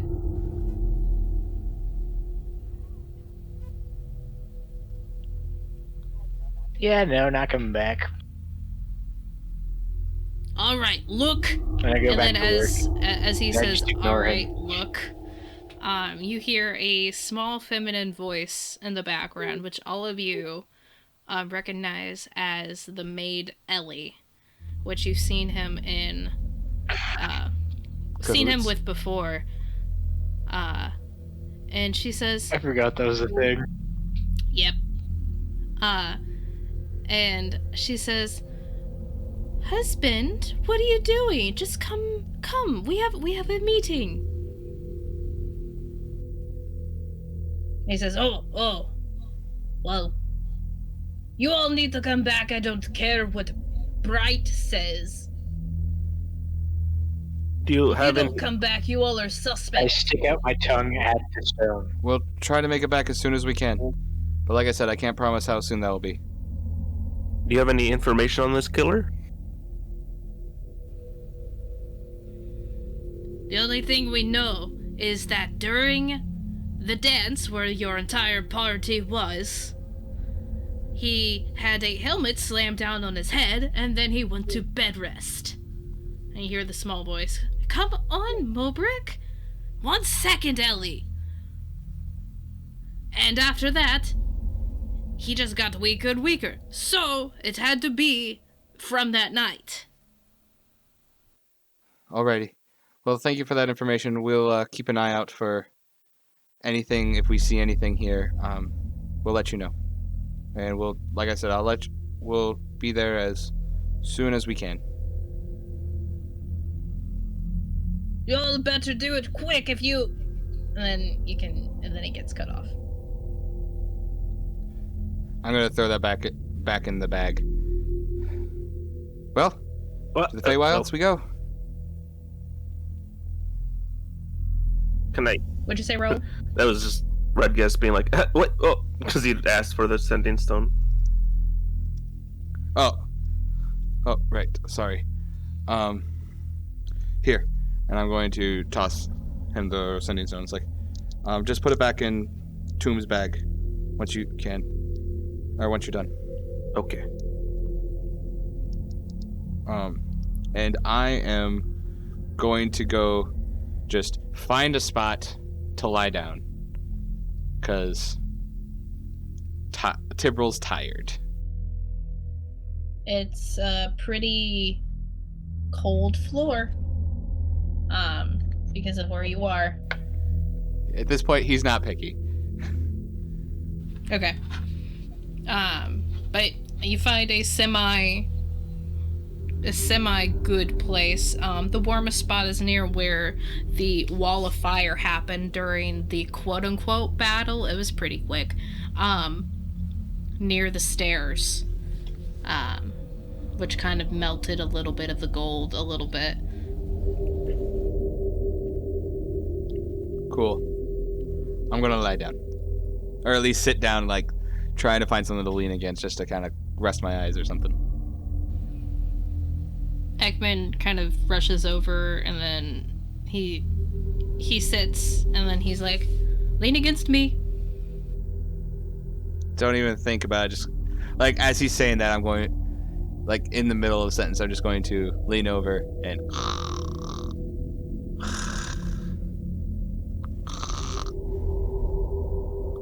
type of thing. And kind of looks over at you and then puts his arm around you. Hey, snuggle buddies. Alright, what's the rest of you doing? I'm finishing the arm. And is Tavis awake whenever I finish the arm? Tavis? Yes. Yeah. You are awake? I strap it onto your arm, and I say, sorry, I have to look at the thing. I say, how long does it take to attune, Sim? I believe actually attunement is an hour. I think it's the equivalent of a short rest. Yeah, so that'd be an hour. I'll say, focus on this for an hour, and you'll have a second arm again. Is it a right hand? I made it so it could interchange. Oh, right. My brain was kind of like, two right hands. Don't worry, he's all right now. So you get strapped on this metallic arm that looks that has all these gears and this like attachment, and you can't move the fingers now, but if you want to spend that hour tuning to it, you feel like you would be able to. And it also has an elbow, so you'll have an elbow again, and fingers. Wait, who's making sure he's out being careful? Oh no. Well, you're asleep, so nobody. Oh good. Who knows? I might have also put gunpowder now. I don't know. It could be anything. Anything.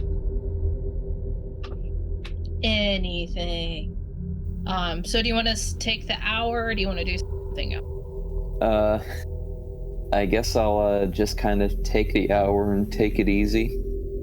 I did just get my arm chopped off after all. I turn over to Red Gas and I say, "Thank you, friend." Correction, amputated. Amputated, chopped off, they're kind of both the same. It's true. Now that'll be 100 gold. No. What, you think I'm joking? And I start unhooking the arm to take it back. Okay, how about this? Put it on my tab, and when I get the money to you, I'll pay for it then. Do you think I'm a fool? Persuasion. Can I do this as a persuasion? It's kind of hard to do that against a player, but if you guys want to do it like that, Can we? I mean, if you want to have a roll off against me, sure. sure. Roll persuasion, and then next you roll insight. I rolled insight. Yep, Okay. business deals. I'm using Flash of Genius. 17. Okay. 21. Oh, dang. Oh. He seems that he seems like he's going to pay you back, and he just doesn't have the coin right now. So what do you say, buddy? I'm gonna narrow my eyes at him. I'm not gonna help him put it back on, but I'm just gonna hand it to him. Rude, but I put the arm back on. Thank you, friend. There's lots of straps, so good luck. Roll a dexterity check. Me? Yeah. Okay. Oh no. 16.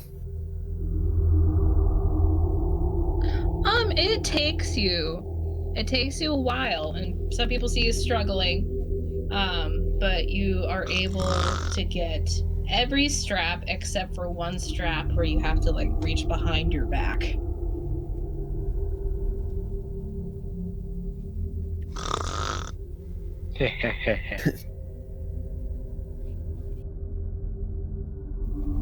And I'm gonna say, for a low fee of 1 gold, I can help you finish off the last strap. Hey, Red Gas, can you help me with this last strap? No, don't help him. I'm making him pay me. My hands are tied. Both of them.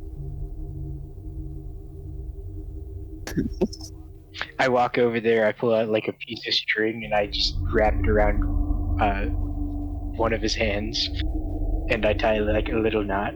See, his hands are tied. It's up to you. And I'm gonna head out to the entrance, like where that little cove away from this big area. Okay, so where you guys walked in? Yes.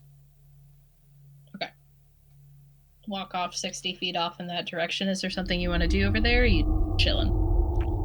I was gonna make a sending call, but once they were done. So tap.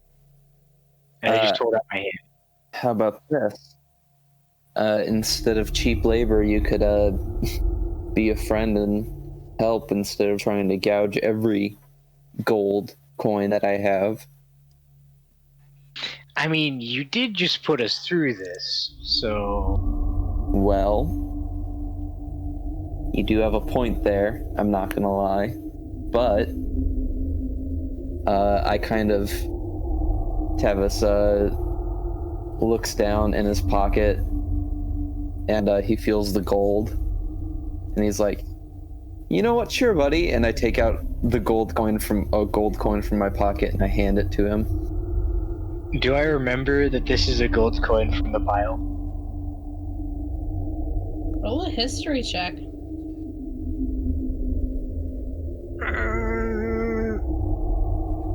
Oh, never mind, I'm good at history. I was about to say, aren't you a historian? Dang, he big-brained me. Take it to Big Brain. 18. Yeah, you remember. I'm gonna say, good joke, and I'm gonna throw the coin over my shoulder into the pile. Alright, I'm just gonna leave it unstrapped and I'm just gonna sit there and pout. I do cross my... You try to cross your arms? Attempt to cross my arms if I can still. You like sit down and like your right arm you like put across, and then you like your left shoulder you move to try to, and then it's like at your side. You just look at it. Okay, fine. And I go fasten the last strap. Thank you. You still owe me 100 gold, though. Alright. I don't work for free. Fair is fair. I'll get you your coins some way or another. Good. I'm going to go over. No, I'm not going to. Can I try to figure out what that cup thing is that Fang brought over without actually like touching it? Could I study it? You could. It's like right next to where like you had to step around it to get over. It's like right next to where you were sitting, and Fang kind of like notices you going towards it and like walks back over to you, like. But if you want to roll another Arcana check, Arcana checks really don't get you like what it is, but if you get like an intelligence, if you want to do intelligence. No, I'll just kind of study it, but I don't really want to make a check. I'm not gonna try to find anything out. I'm just kind of studying its shape and whatever. So you can go do a red guest's thing. Okay. Just describing what it looks like. It looks like a large metallic jug, with a sort of cork at the top. Circular, sort of like propane tank like looking. But yeah, that's what it generally looks like. You get from just looking at it. Yeah, okay, so Red Guest, you walk on over 60 feet away to like the entrance, casually with the sending stone. What do you do? Am I far away and am I far enough away that they won't hear me? 60 feet away is pretty far away. If someone rolls a high enough perception check, they would probably be able to hear you. Can I ethereal step with the sending stone to go in the plane, or into the ethereal realm between the planes? Sure. Okay, I do that. You take like a step forward, and then suddenly you're surrounded in purple mist. And I tried to use the sending stone to make a call the way that I was taught before my mission started. Alright. Are you calling who I think you are? Here, I'll message you. I'm pretty sure I know, I just want to make double, triple sure. Yep, cool. You think for a second, and you do several different movements, and then you nick yourself and put a droplet of blood on the stone. And no, yeah, you guys don't have to deafen. And you hear the familiar voice of, Velmus on the other end. Hello. Hello, Father. Ah, my boss. I wanted to update you on the mission. Ah, good. What do you have First, for me? real quick question. Did you transport me and them to Estristan?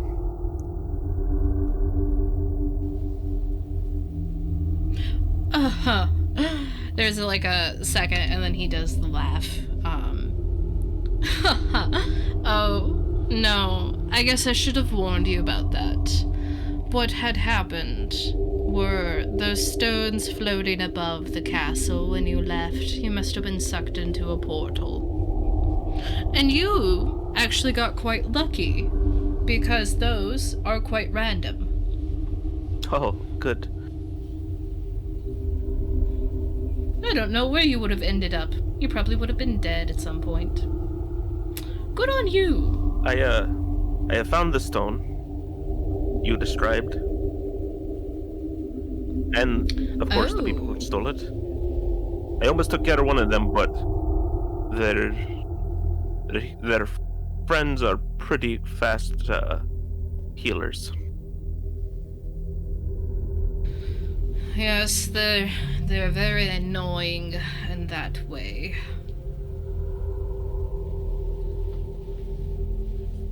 And they gave the stone to a dragon, possible deity. You hear on the other end of the line a long, long sigh. And he comes back and says, "Would this dragon be blue?" Yes. Shit. You hear him kind of like the moment where someone puts down a stone, you're still on the line sort of thing. You just hear cursing in the background and the room getting tore up, and things getting thrown and people, you hear some slaps of people and some yelping after the slaps. And he comes back and he sighs. You can kind of hear like a rustle, like he's like smoothing out his clothing. And he picks up the stone you could probably garner. Well, you need to find out a way to sneak that back, don't you? I am on it, sir. I just thought I'd let you know beforehand. Thank you for your service. I hope you don't die. Good. And we fought some man named Asmodeus. Ah, great. Great, great, great, great, great, great, great. Great. It seems great. It also appears that... So he's out. Well, he was in the arm of the one who I believe stole the stone from you. And I cut that arm off.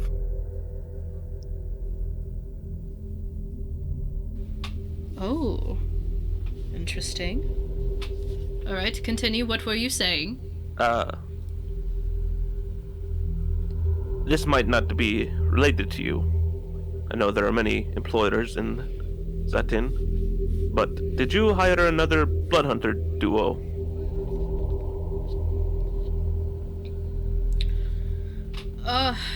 No. That must have been the lady. Ah.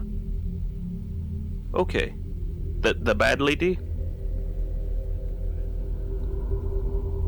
The lady that we're supposed to be working for. Oh, that... You know, yes.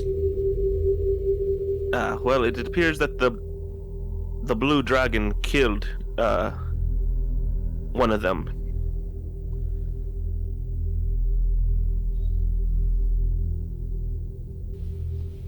You know,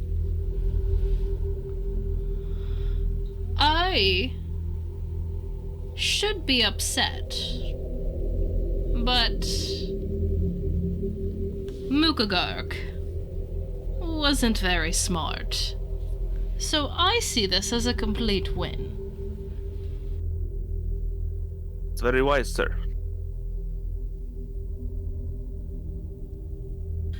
Alright. You need to get that stone.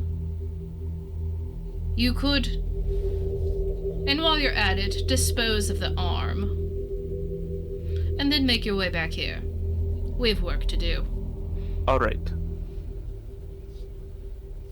Catch you later, homie. I don't know what any of those words mean, but Sorry, goodbye. slip of the tongue. And I hangs up. And then I step out of the ethereal plane and return and sleep in one of the chairs. Alright, so you guys all snuggle up in various parts of this cavern. And, alright, so all of you snuggle up in the various parts of the cavern. It's been very crazy all the time for quite a while now. And you all take a moment to just kind of breathe in, breathe out, looking around you in this place that really no normal person would really ever venture to.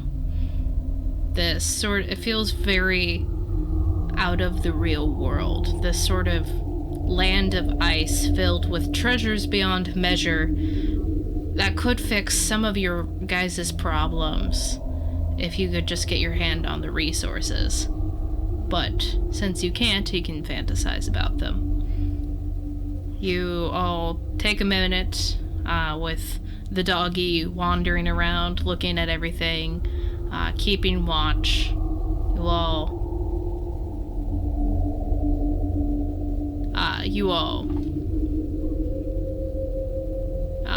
Your eyes go slack as they get heavier and heavier with tiredness.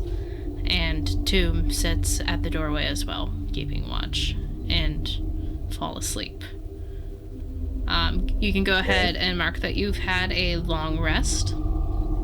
Woo! That's like the first long rest we've had in a bit. Well, on the magic carpet you had a long rest. I thought that was a short rest. No, you guys... It does feel like weeks ago. No, you guys flew for like a whole day straight. You had multiple long rests. Like, you guys weren't doing anything. Fair. Yeah, I got all my healing points back. Did I see the rock out there still? It's not just a boulder. It's a rock. Oh, the boulder that Tebril was on in the beginning? The burb. Oh, the rock. Yeah, the okay, gotcha. ROC. Finger guns. You don't see the rock. You all sleep for a while. You get up. You wake up feeling very refreshed. A little bit cold. Not too cold. Ready to take on whatever adventures may come by. And, yeah. Your morning for the taking. Has Lord Device come back down? What? Has Lord Device come back down the stairs? He has not. How tightly is Ekman holding me right now? Like, can I get up, or is he like still clonked out? You wake up, Tebril, and you feel his arm around your shoulder, and he's nestled up next to you with his cheek on your left shoulder. I'm going to try to just slowly, sit up a little bit more. Start rubbing my face. Make a dexterity check to see if you can do that without waking him. Nope. Rolled a 3. Okay. Well, that's without pluses, but pluses is like another 5, so 8. Okay, that does make a difference. So you get up and you kind of he kind of falls onto the gold pile a little bit. But surprisingly, he just kind of shimmy shams around a little bit and just presses his face deeper into the coins, and just you hear light snoring coming up out of his mouth. I'm gonna tap him on the shoulder. It's like, hey, you might want to get your face out of there. No response. I'm going to, cause I'm still sitting there. I'm not standing up yet. Yeah, he's right behind your back. Okay. I will stand up. Do I see him trying to wake up Ekman? Yeah, from where you are, it's like across the room. I could I'm going to unholster my gun and I'm gonna say, glowy sword dude. I'm gonna like, what's up? I'm holding it pointing straight up. No, I could always No, fire this. no. It makes a big loud sound. no, I'll wake him up. I'm gonna lean over, like try kind of turn myself around, like very lazily, like super tired looking, and I'm gonna tap him on the face. It's like, hey, it's time to wake up. Wake up, Ekman. And kind of swats at you in his sleep. I don't want to get up. I didn't ask if you wanted to get up. It's time to get moving. I don't know.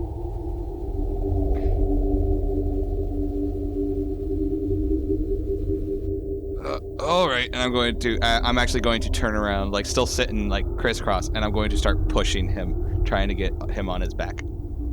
I was looking for a Naruto Sasuke situation here. He rolls onto his back, his eyes are still closed, and he's just kind of like... I'm gonna lean right over his face and be like, it's time to wake up. How Like, close not- are you? Pretty awkwardly close. No closer than what he's done to me. For sure. Alright. You like get just like close to him and stare him in his eyes, and then his like eyes flutter open and he gives like a sort of like half smile. And he's like, good morning. And then he reaches up and pecks you on the lips. Then he goes back to sleep. Tibril immediately sits up and face flushed red.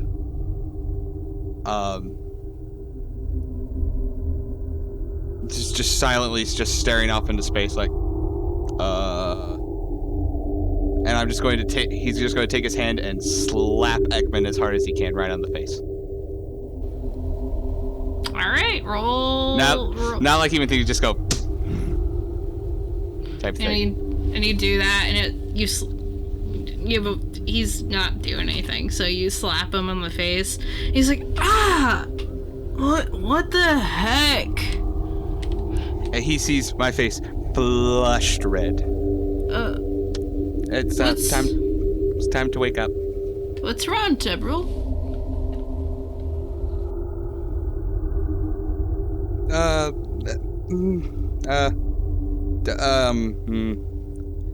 How do I put this? I was waking you up, and you kind of just you kissed me. He's like, and he starts yawn. As you're talking, he was yawning, and then as you say that, he like stops, and he kind of just,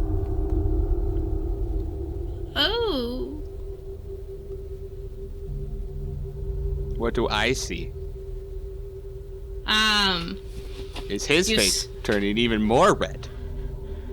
You see him kind of turn away. His he did like the back of the palm facing out yawn thing while reaching up, and he's like stuck in that position, and his eyes get really wide and he's not looking at you. Well, it was probably just you're probably just tired. Yeah, it probably yeah. And Tibrel's going to stand up. Like, you might want to get your stuff around. Haha, yeah. And he kind of like slowly, he's looking off to the left of you, not at you. And he kind of says, "Oh yeah, I'll be there in a second." Well, I'm gonna go grab my bag of holding, and Tibrel is like still like blank face, like what just happened? You look over and Tibral's slowly getting ready. His face is slack. But very red. Very red. No color change, because I believe Ekman's skin color is actually... I thought he was red. Yeah, I'm pretty sure he's red. Well, I was saying, I thought you were saying, that was his what blood Tibral red was skin. doing. Yeah, I was saying Tibral's face was super red. Oh, while yeah. he's getting ready. Gotcha. Yep, he's just slowly getting ready. His face is slack. You don't see any color change because his skin is already red. Okay, I'm going to take... I'm going to turn around and start walking towards them. And say,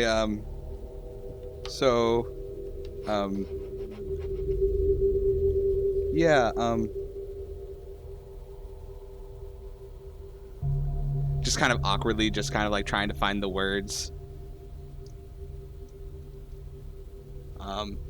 And he does that for a little bit. And then eventually just stops and stares.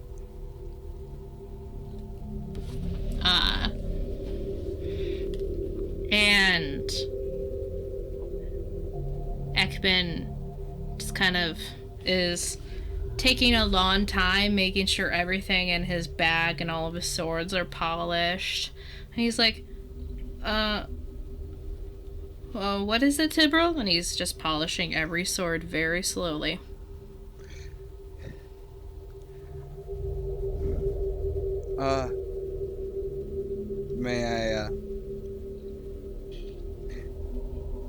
May I ask if did the kiss mean anything?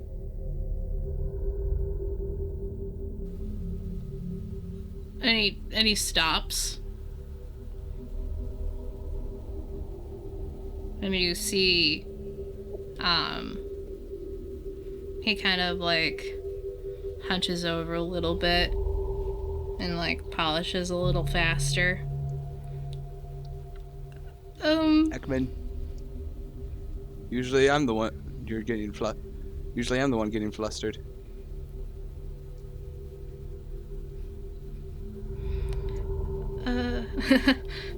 And he makes eye contact with you, and he kind of you see that his face is a little less red, like a little pale. Oh no. Is he sitting down? He's crouching, like in front of his swords. And he's I'm like, going to... What were you saying? I'm going to sit down and like have like tap a seat in front of him. It's like, okay, sit down. We're talking. No, we have to. You said we have to get going. You said we have to. Gotta get going on this adventure. You even had a king call you. Tibral, I just don't. Ekman, stop it. Can we please talk?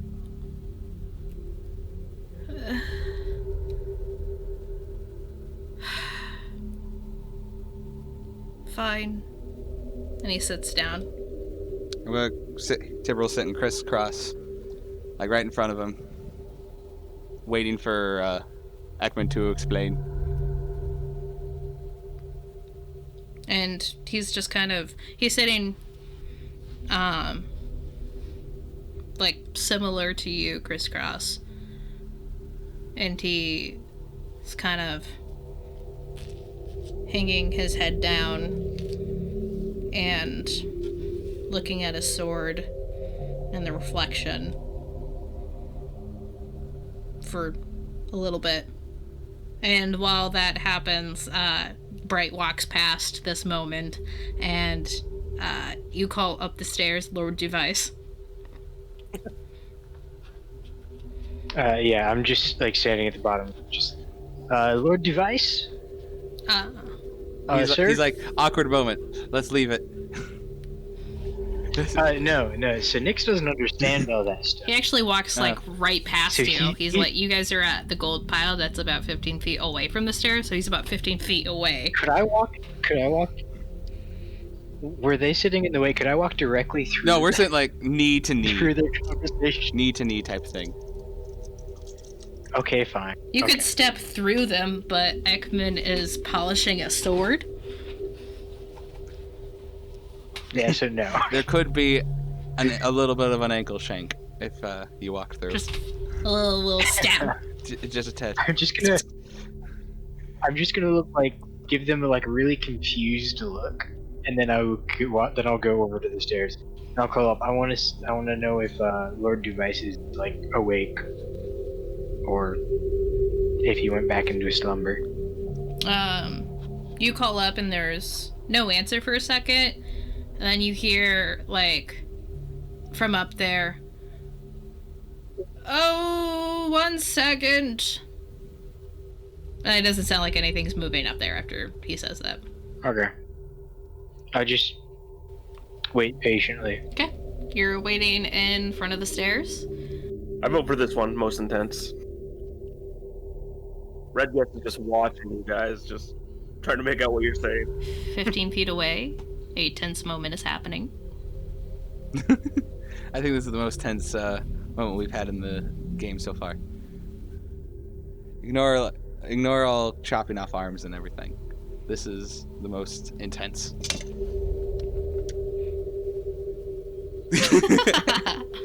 I also love it. And I also love it that Emma's the one who's been like wanting this to happen and she's the one missing it. Bro, for real. While we have this like moment of pause for that moment, Tavis and Red Guest, are you doing anything while all this is happening? Red Guest is just watching from his chair. He didn't get out of his chair, he's just like trying to make out what they're saying.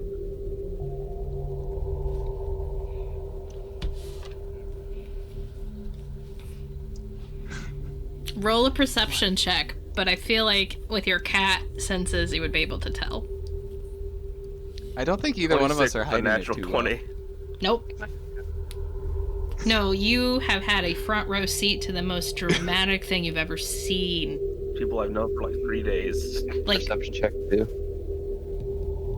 yeah, you could do a perception check too, Tavis.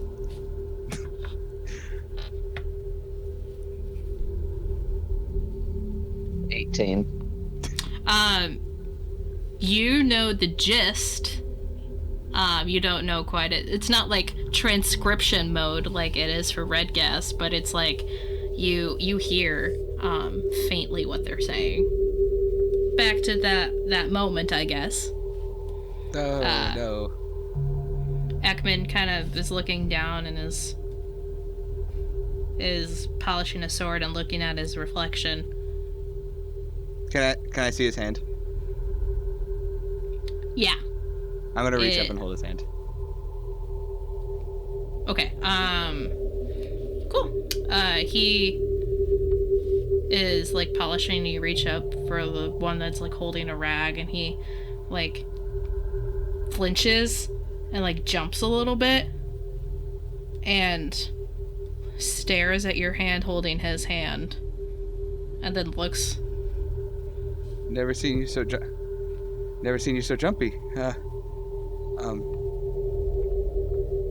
What's up?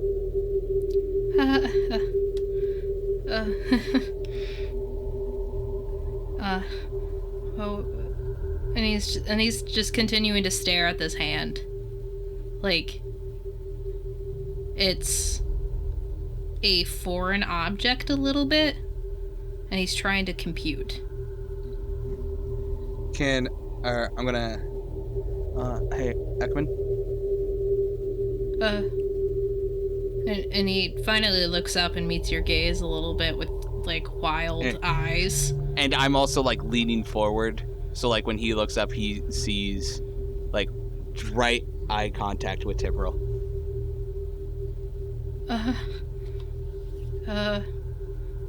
Yeah? And what's up?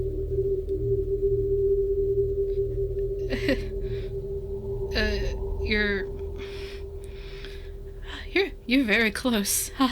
You do this to me all the time.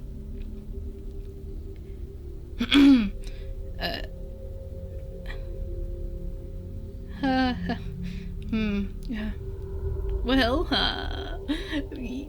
it's usually I'm the one doing it, not you, I guess. We'll just call this we'll just call this payback. And he laughs like, he gives like that laugh, like a ha ha ha sort of laugh, but trying to like cover something up.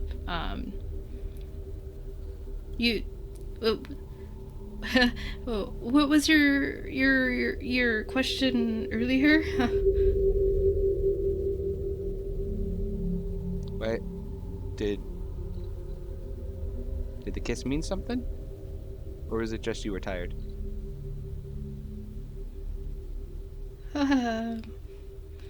Oh.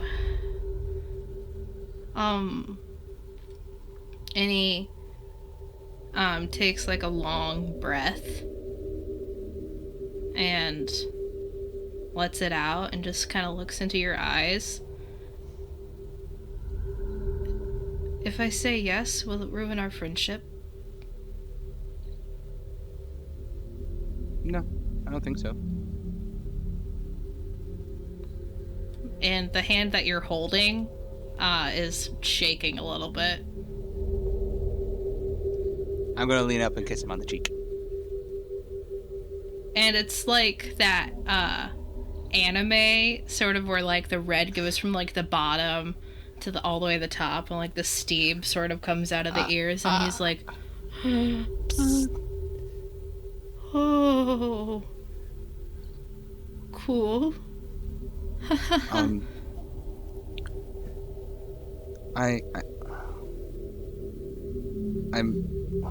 want to say I'm flattered, I guess.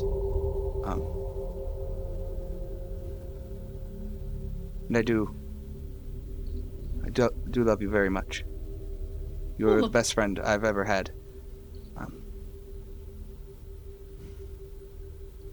I just don't know if I'm ready for that kind of relationship yet. Oh. I'm going to put my other hand on his other hand. But maybe after all this is over.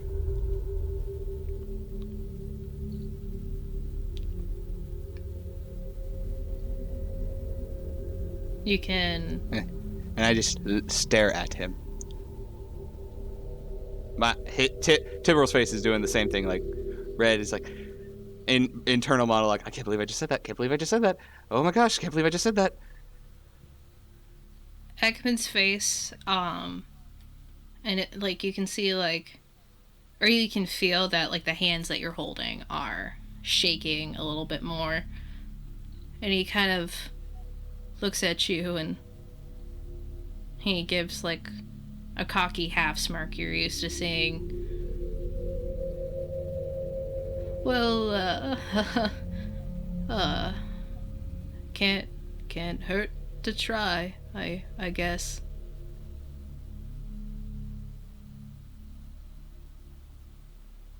I'm gonna lean in and give him a big hug. And as you do that, he kind of, like, stiffens for a little bit, and then he, like, melts into you and, like, hugs you really tight. And you can, like, hear his, like, breath being really ragged.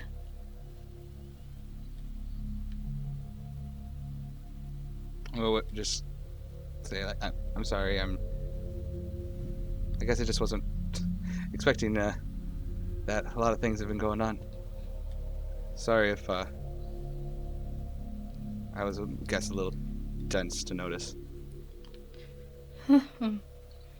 Well, I don't like you because you're not, because you're, but I'm trying to, what am I trying to say? And he hugs a little tighter and then lets go and then says, and scoots back. We have things to do. why don't we go? And Wait. then he... Wait, I'm gonna grab him again. It's like,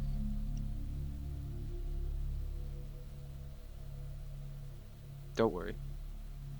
And again, it's like, don't worry. We're still best pals. Yeah. Huh. But Best pals. For maybe- forever. For forever. I didn't say forever. Oh. Just for right now. Oh. And his eyes get like big. And he kind of like he gets a little bit pale again. But he like kind of like smiles a little bit. Okay. It's just, No. like I said, I just don't know if I want to get all this done first. I want to find the Snapdragon. I want to find my dad. And I want to make it home before anything like that. If that's all right.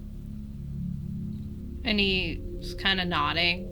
And as he's about to say something, you hear from the steps coming down. Oh, hello, friends. Oh, I hope you all had a not too chilly night. I tried to raise the temperature by not staying here in the middle of the night because it would be... He just walks a down, bit too seeing cold. two. He just as soon as he comes down, I'm assuming just me and Ekwin will turn and both look at him, type of thing, holding hands still. Yeah, like as he's like walking down the steps, so like he's and he looks at first Bright, who's been kind of like waiting and kind of like giving confused looks the entire time over his shoulder, and then he looks at his face and then looks up over at you two, and then his eyes come alight with like recognition of what the moment means, and smiles a little bit. Oh, that makes more sense. Anyways. I'm gonna bow at the waist and say, "Good morning, Lord Device." Good morning. I hope you all slept well and were not attacked by anything. No, my lord. My construct was roaming around protecting us last night. Oh, you mean the good dog that you have brought. I appreciate your creation. It is very smart.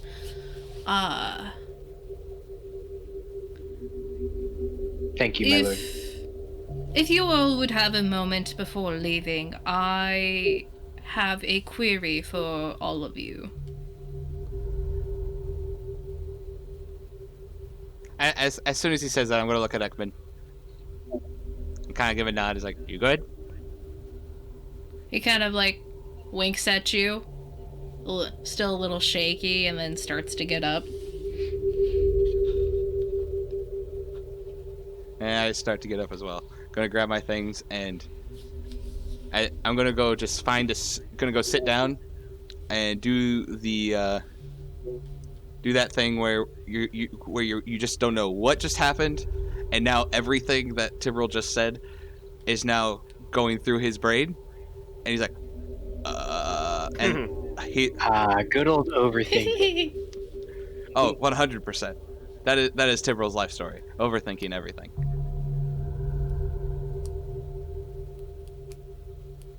And Ekman is but- slowly putting his swords away, kind of looking up at you every so often, and looking back down when he made his eye contact. This is going to things are now a little more awkward. Just a wee bit. I'm going to go back to my seat from last evening. Which All were you? right. Were you sitting? You were sitting next to me. Oh boy. I was sitting next So to you. I would like Yeah. I just probably went to the. I probably went back to my chair. It's like I'm going to just go sit down. I'm like,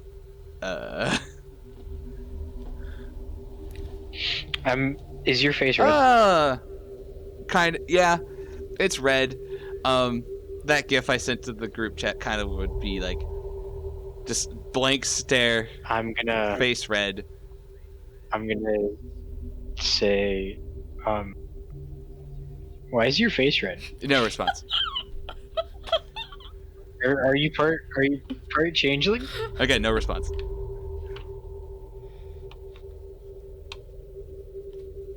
Okay. Yeah, no, Tibral.exe has crashed.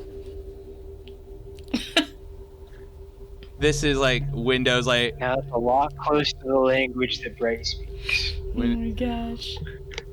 Tavis and Red This- Guess, what you doing? that's what's happening in Tibral's brain right now. I'll sit where I sat last time. Oh, dying. Alright. Me as well. We'll do Tavis, you're just still on the table. You just like slide off the table that's a little blood soaked and then just slide into your seat. Oh, there's so much blood. Also, that all happened. Tibral still hasn't washed it. Tibral still hasn't washed his hands. Hey, his arm now works, so...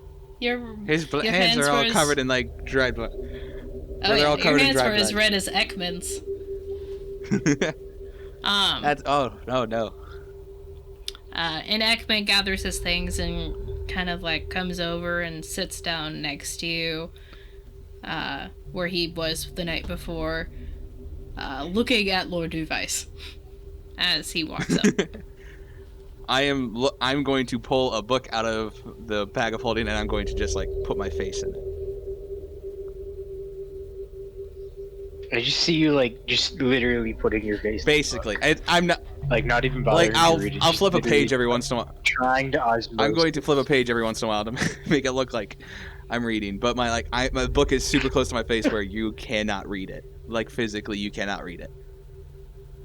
And Lord Duvice comes over.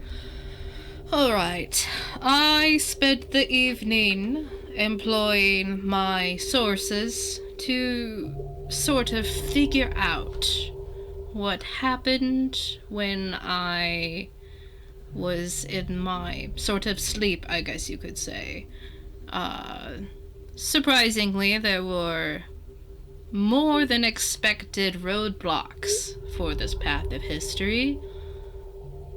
And I think I figured out what had happened. Okay. May I ask what happened? I don't think you would understand what I'm assuming you all would hear as a sort of crackling sound in your ears. Okay. I understand. But Not actually understand. I understand that I wouldn't understand. indeed. But from what I think I can share is my brother was erased from the existence of history, from what it seems, to a more or less extent.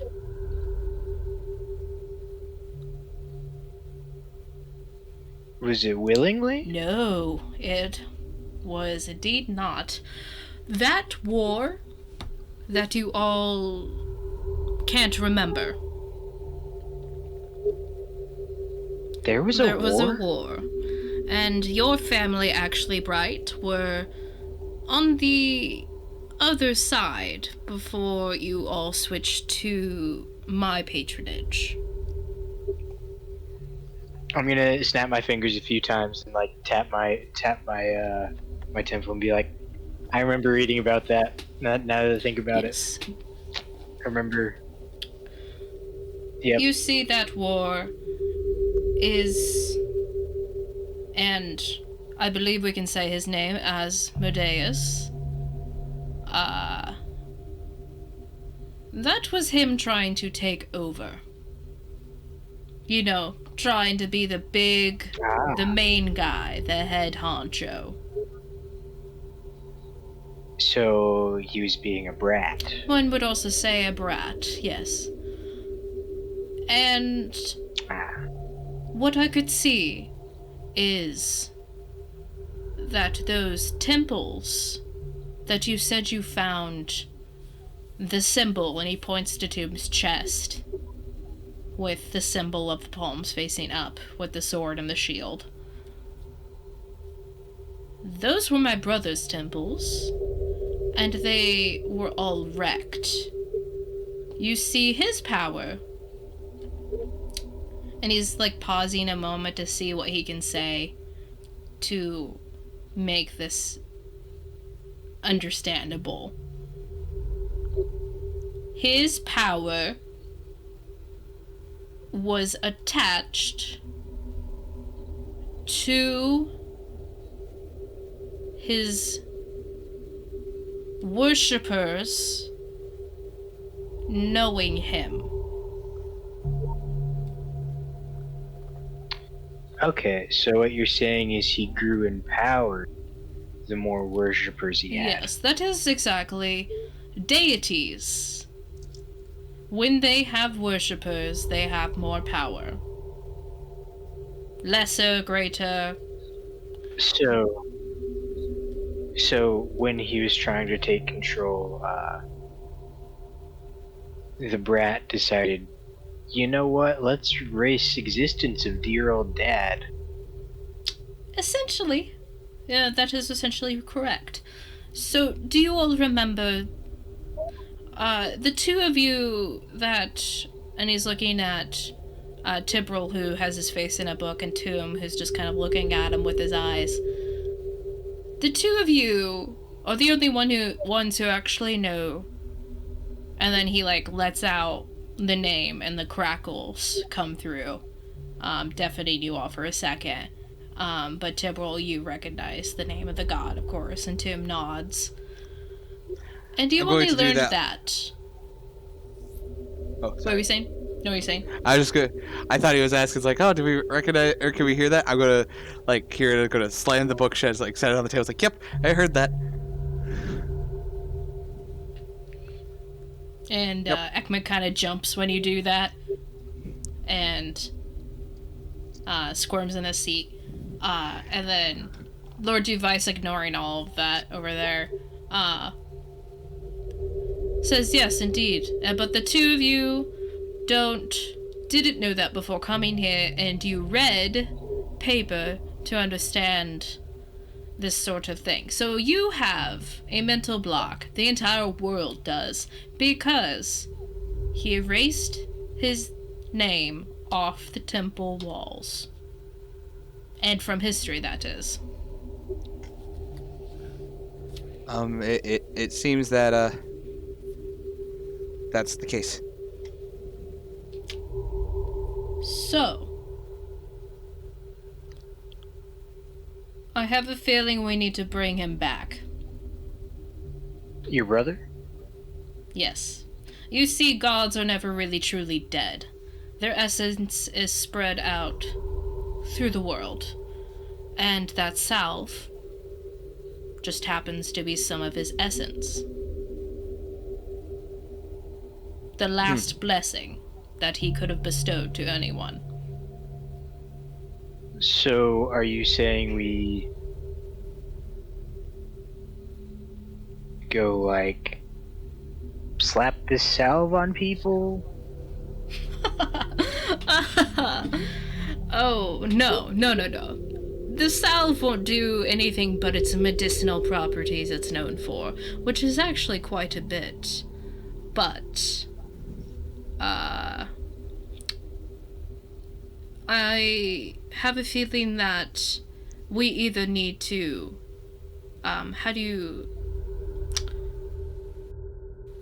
we either need to convert people or restore his temples.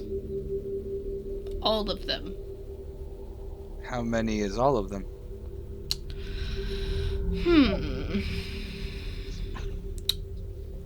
Because I know the one back in Allerton.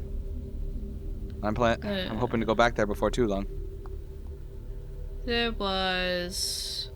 And this is Sam not remembering how many there are. Okay. While I he's sent a doing map.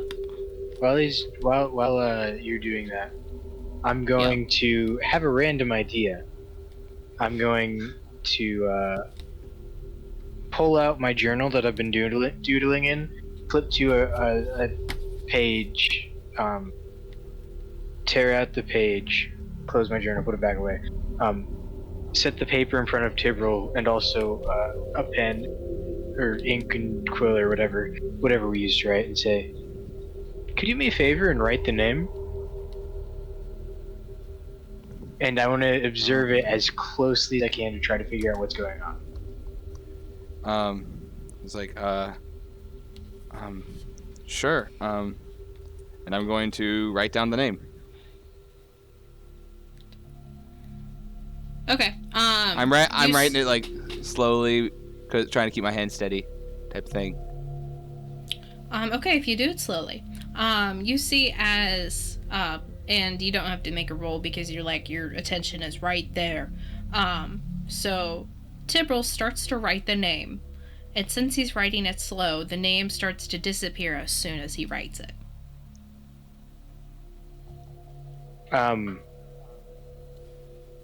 Can I sense any magic surrounding the disappearance of the name?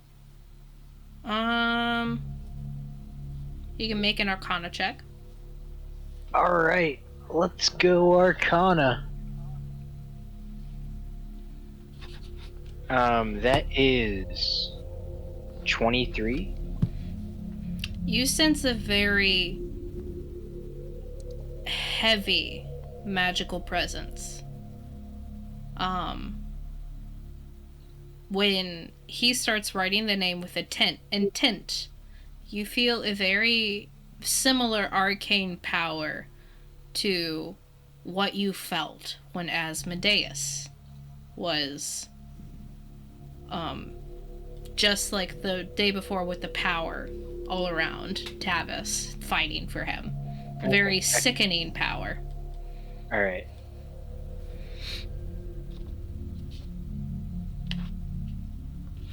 But eventually you can get out, you see the A being written, you recognize that's an A. It takes you a second, but with your intelligence score, I would say that you would be like, A, okay, A, owl, and you would spell it out, and you're like, oh, it's... What's the name again? So you... Althator. Alphator. ALF. A-L... let me just put it spell it out in Discord.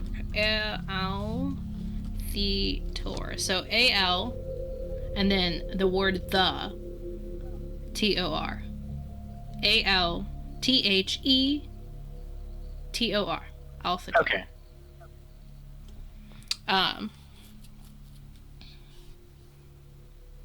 Yeah.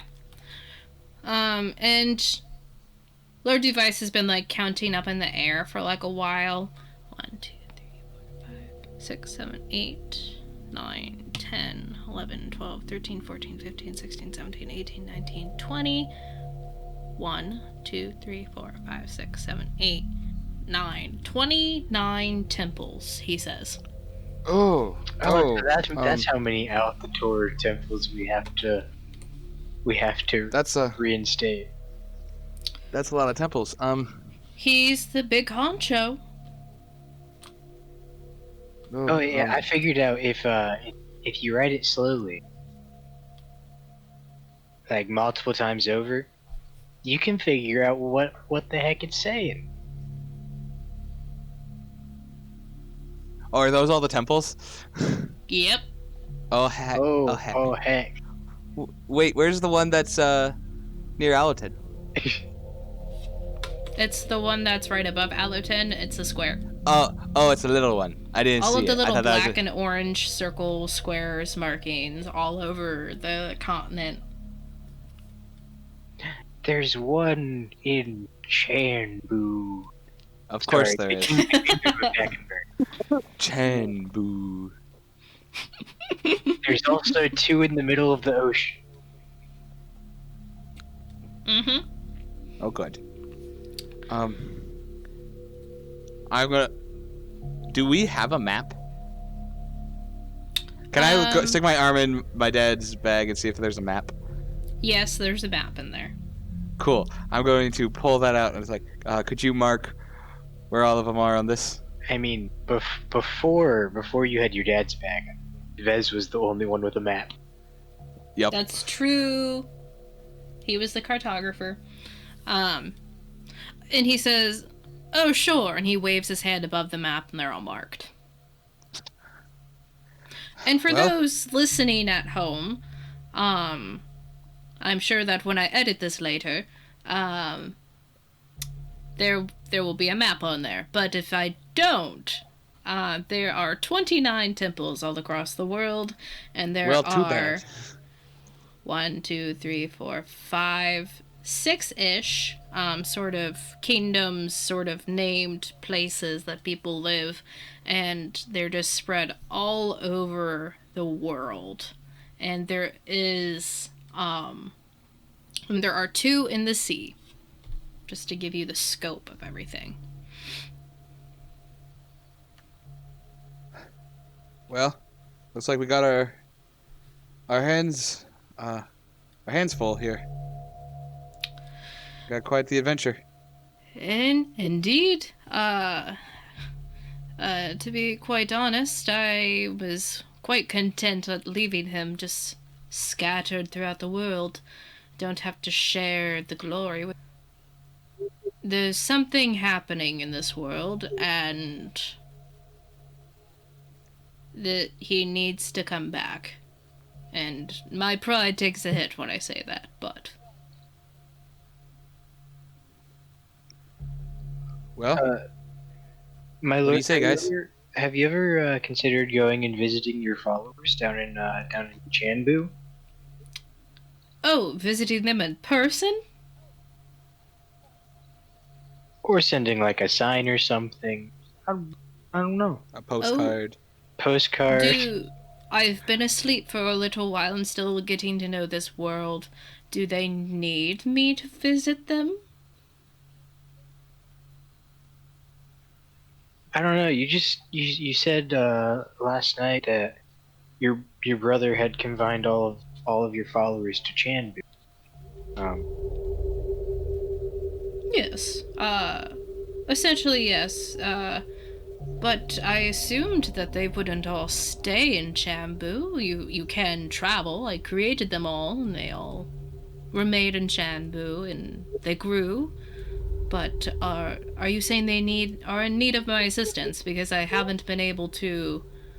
All of my time last night was looking into this situation. Is there another situation? Oh no! As far as I know, there's no situation. I just was like, I don't know. Maybe the dragon god wants to go visit his dragonlings. I mean, yes. Something. Eventually, I would love to go see my children, and what they're doing and how they've coped and grown and things. But I have a feeling that if we don't take care of this, they won't be there for much longer. If you get my drift. Yeah. I can see that. And it was just a random thought. it's a good one. I appreciate your thought, but it just can't happen right now. I do have a question for you. Yes. We have a lot of ground to cover. Indeed. To say the least.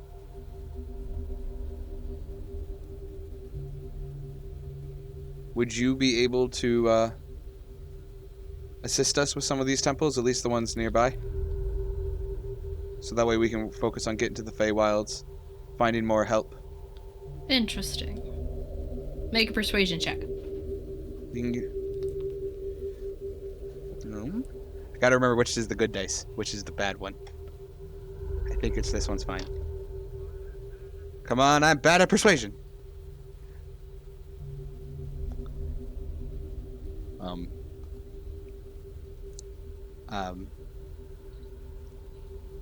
8. He looks at you. Goodbye, dice. He You're a raises dice donut. his eyebrow. I myself, right now, can't leave. But I will do my best to aid you in whatever way possible. I do have a duty here that I am swore to. That I can't go into depth because I literally can't talk about it. Like, I literally cannot. But I will see what I can do. When I send you help, I am sure you will know. Thank you. Well, I know one person who, if he's even there, who could help us. Your father? We gotta find him first. Yeah. He looks up for a second. As much as I want to send him home. Oh, Almandaro. 1 second. He's looking up. I mean, he could travel this whole land without any fear of being an elf himself.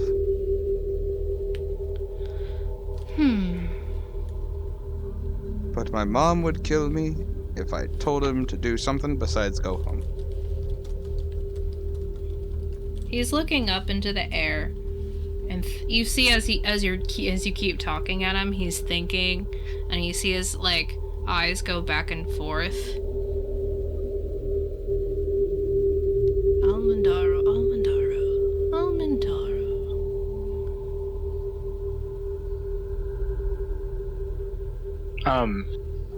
Nyx is gonna have another random thought. Hey, what about that dragon dude you guys used to hang out with that I decided to look like for a while until you guys finally decided to ask if I was him? Timber's gonna shake his head no. Okay, fair enough. Ooh, what about the giant dude that had red markings? What about him? Giant dude with red markings. Perthy. This is out of game. Perthy. Does Perthy have Was it brown markings? red? Oh, I I thought it was black. the picture. I just for whatever reason thought red. Pretty sure they're red. Are they not? No, they're brown. What? I don't think so. I would have said brown markings. Oh no, I did Sorry, it wrong sorry. in the picture. They're pretty similar to red. Like they're very Well, close. They look orange to me. Okay. Well, Perthy's not on this plane.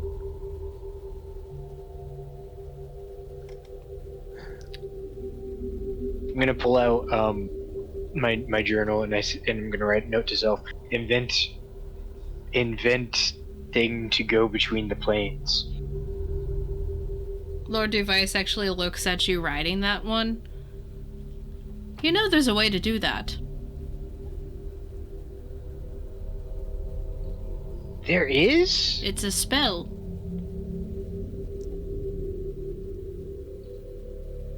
I'm gonna cross it out and ask, how do I do this spell? Let's see. Can artificers... Does it start with a W? Well, what are you thinking of? No, Wish. it's not wish.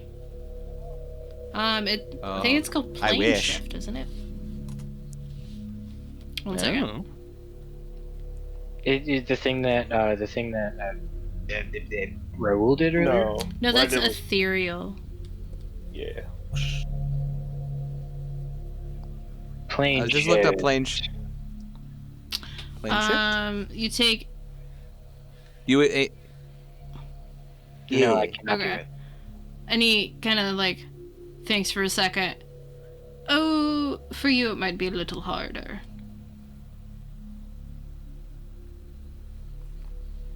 Sorry, I forgot. Your profession.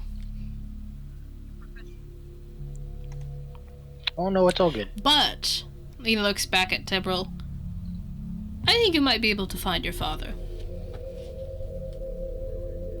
Do you know where he is? No, I have no idea. But certain individuals can be undetected or make themselves unseen, and it seems that he might have done that.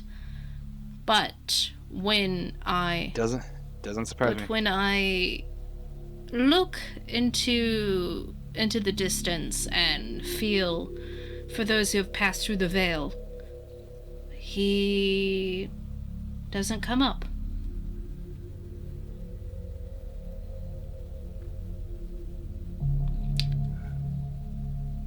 So he made it. He hasn't walked through the veil, is all I know. There are things that are in between. I don't know. I'm going to... Cjbeards going to stand up and walk away from the table and start pacing. Guys, we need to get to the Feywild. I think we get there, we'll be able to find my father. He'll be able to rally some of the people in this streets, and he always had a way with words. If we want to do this, it is not physically possible that we can do this. We need more people. We need extra hands. We need extra people to run, to head to different temples throughout the world. And if anybody can help us, Almondero can. I might know a guy that might be able to help us. The more the merrier. Okay, cool. I'll get in contact with him, see if he can help us. Cool. All right. I have no clue how to contact him on this. This is Trevor saying. As Bright, you would know through the contract that you signed with him to become his employee, you actually have an easier time of contacting him than Redguest would. It's almost like a sending spell, like written into the contract. You can just think, okay, I want to send a message to Velmus. But it only works for him. Okay. I will, I'll do that later. Lord Device looks at all of you. I guess you all are about to head off. I need to get things together, but and he looks down at the jug that was like right next to like Bright's feet, and then he like nods a second and he picks it up and he hands it to you, Bright. Oh, thank you. What exactly is this? That jug will be very useful to you. It can produce various different types of liquid. I will be in touch, but I think you all best move. Yes, for sure. And then he nods, and then he snaps. The table is gone. I stand up and I start moving towards the boulder by the entrance. And as you get up, each and every one of your chairs dissipate after you get up.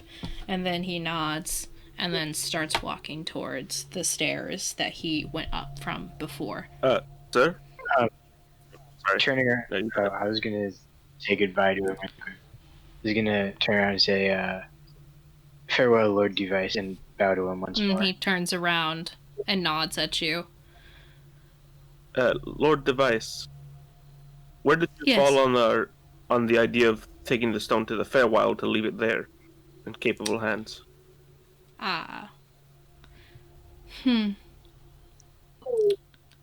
After I have seen what I have seen, Redguest, I think it is better for me to have. Of course, sir. Apologies. A very good argument, though. It may change in a while. Redguest nods and turns around to keep walking with the others. Cool. And he turns and keeps going. Once we get to the door, it's like, go stop and say, "You well? You guys ready to, I guess in essence, try to save the world?" I uncork the jug, and I'm thinking about lava. Oh my gosh. Is that a liquid? Lava is not a liquid. Okay, It is so it is afraid molten rock. let me just Yeah, get not a Is liquid. let me lava just a get liquid? this real quick. So theoretically, it's a so the jug actually has many more spouts than I said it did. That all have corks. But I like the way I said it better, so it's just gonna have one cork on the top. And I'll just tell you this now: it can give you acid, basic poison, beer, honey, mayonnaise, oil, vinegar, fresh water, salt water, and wine, all of varying amounts. Okay. It comes out at 2 gallons per minute. So when you open up and you think lava and you start to pour, nothing comes out. I'm just gonna be really disappointed, and then I'll cork it, and then I'll. How big is It it? is a pretty big jug. It's like kind of beach ball roundness, so you kind of gotta hold it with both arms. It's a bit awkward.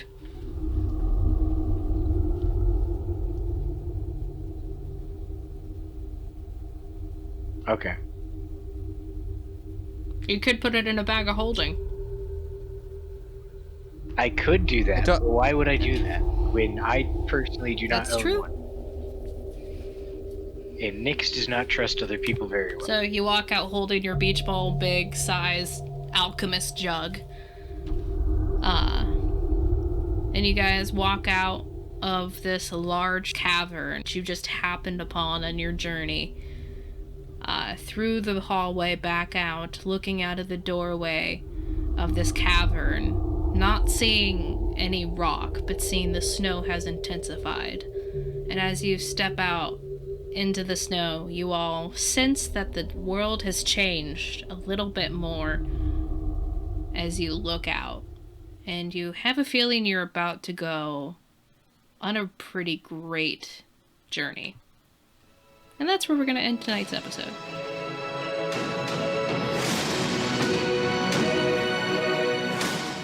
And that was this episode of Audio Adventures. Thank you so much for being here. Please like, comment, and subscribe, and most of all, please share to get out the word so we can share our story with you and keep doing what we're doing. If you have an idea for an NPC, a shop, or even an encounter, please comment down below. You might be seeing any of those in the next session or maybe even the upcoming sessions. Again, thank you so much for being here, and we will see you next week. Please stay safe, everyone, and wear those seatbelts. You kind of like, you remember that, and then you are like, okay, and then sort of like a ringtone goes through your head, like, bring, bring, bring. And you hear you feel like a pathway kind of open up, and you hear a very familiar voice of your now employer, Velmus, who sounds, a little salty. Not quite sure if you caught him in a good time. And he says, "What?" Hey, what's up, boss? So here's the thing. I'm at I'm at my clan's deity. So that was fun.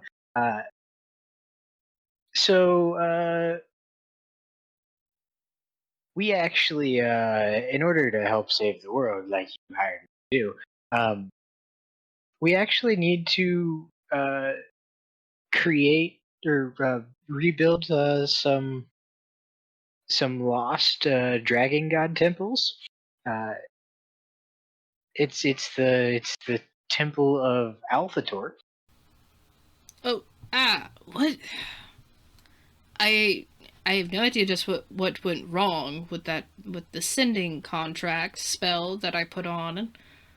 It's a spell that Asmodeus placed on the name that I had just mentioned. Well, I don't know who that person. I don't. God, it gives you almost a headache. So I'm gonna look at Tomb's symbol and I will describe it. It's the temple with the symbol of, what is it, like two open hands? It's two hands palm up. On the left hand is a sword, and on the right hand is a shield. Do you know what temples I'm talking about? He kind of like pauses. I keep thinking like you're like seeing him, but like I have to like do auditory stuff. He pauses, and you almost think that you lost him for a second until he finally responds. I have seen ruins of temples for gods that no one has ever really known of. Why does this sound and feel so familiar? That would be because of the spell of, maybe it's a curse that Asmodeus cast.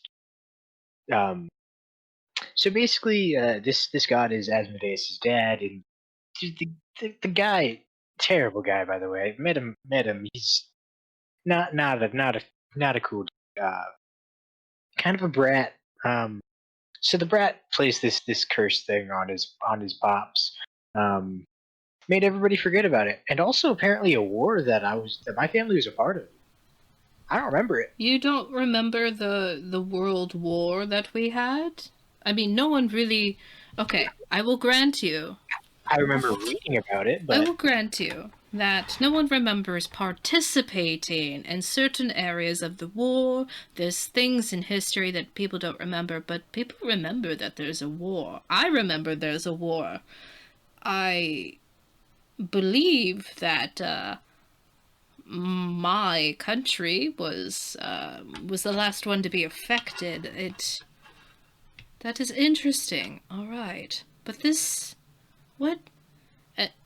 You know why you probably remember that there was a war? Because you're really freaking old. That.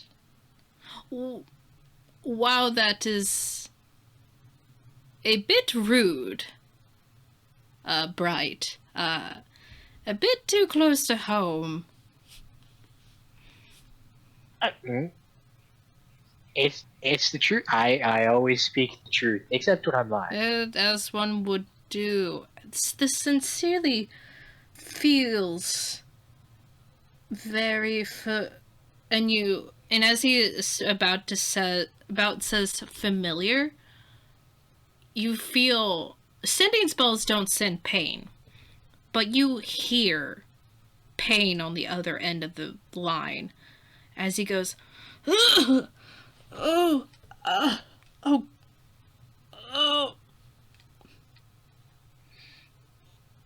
And then the line goes dead.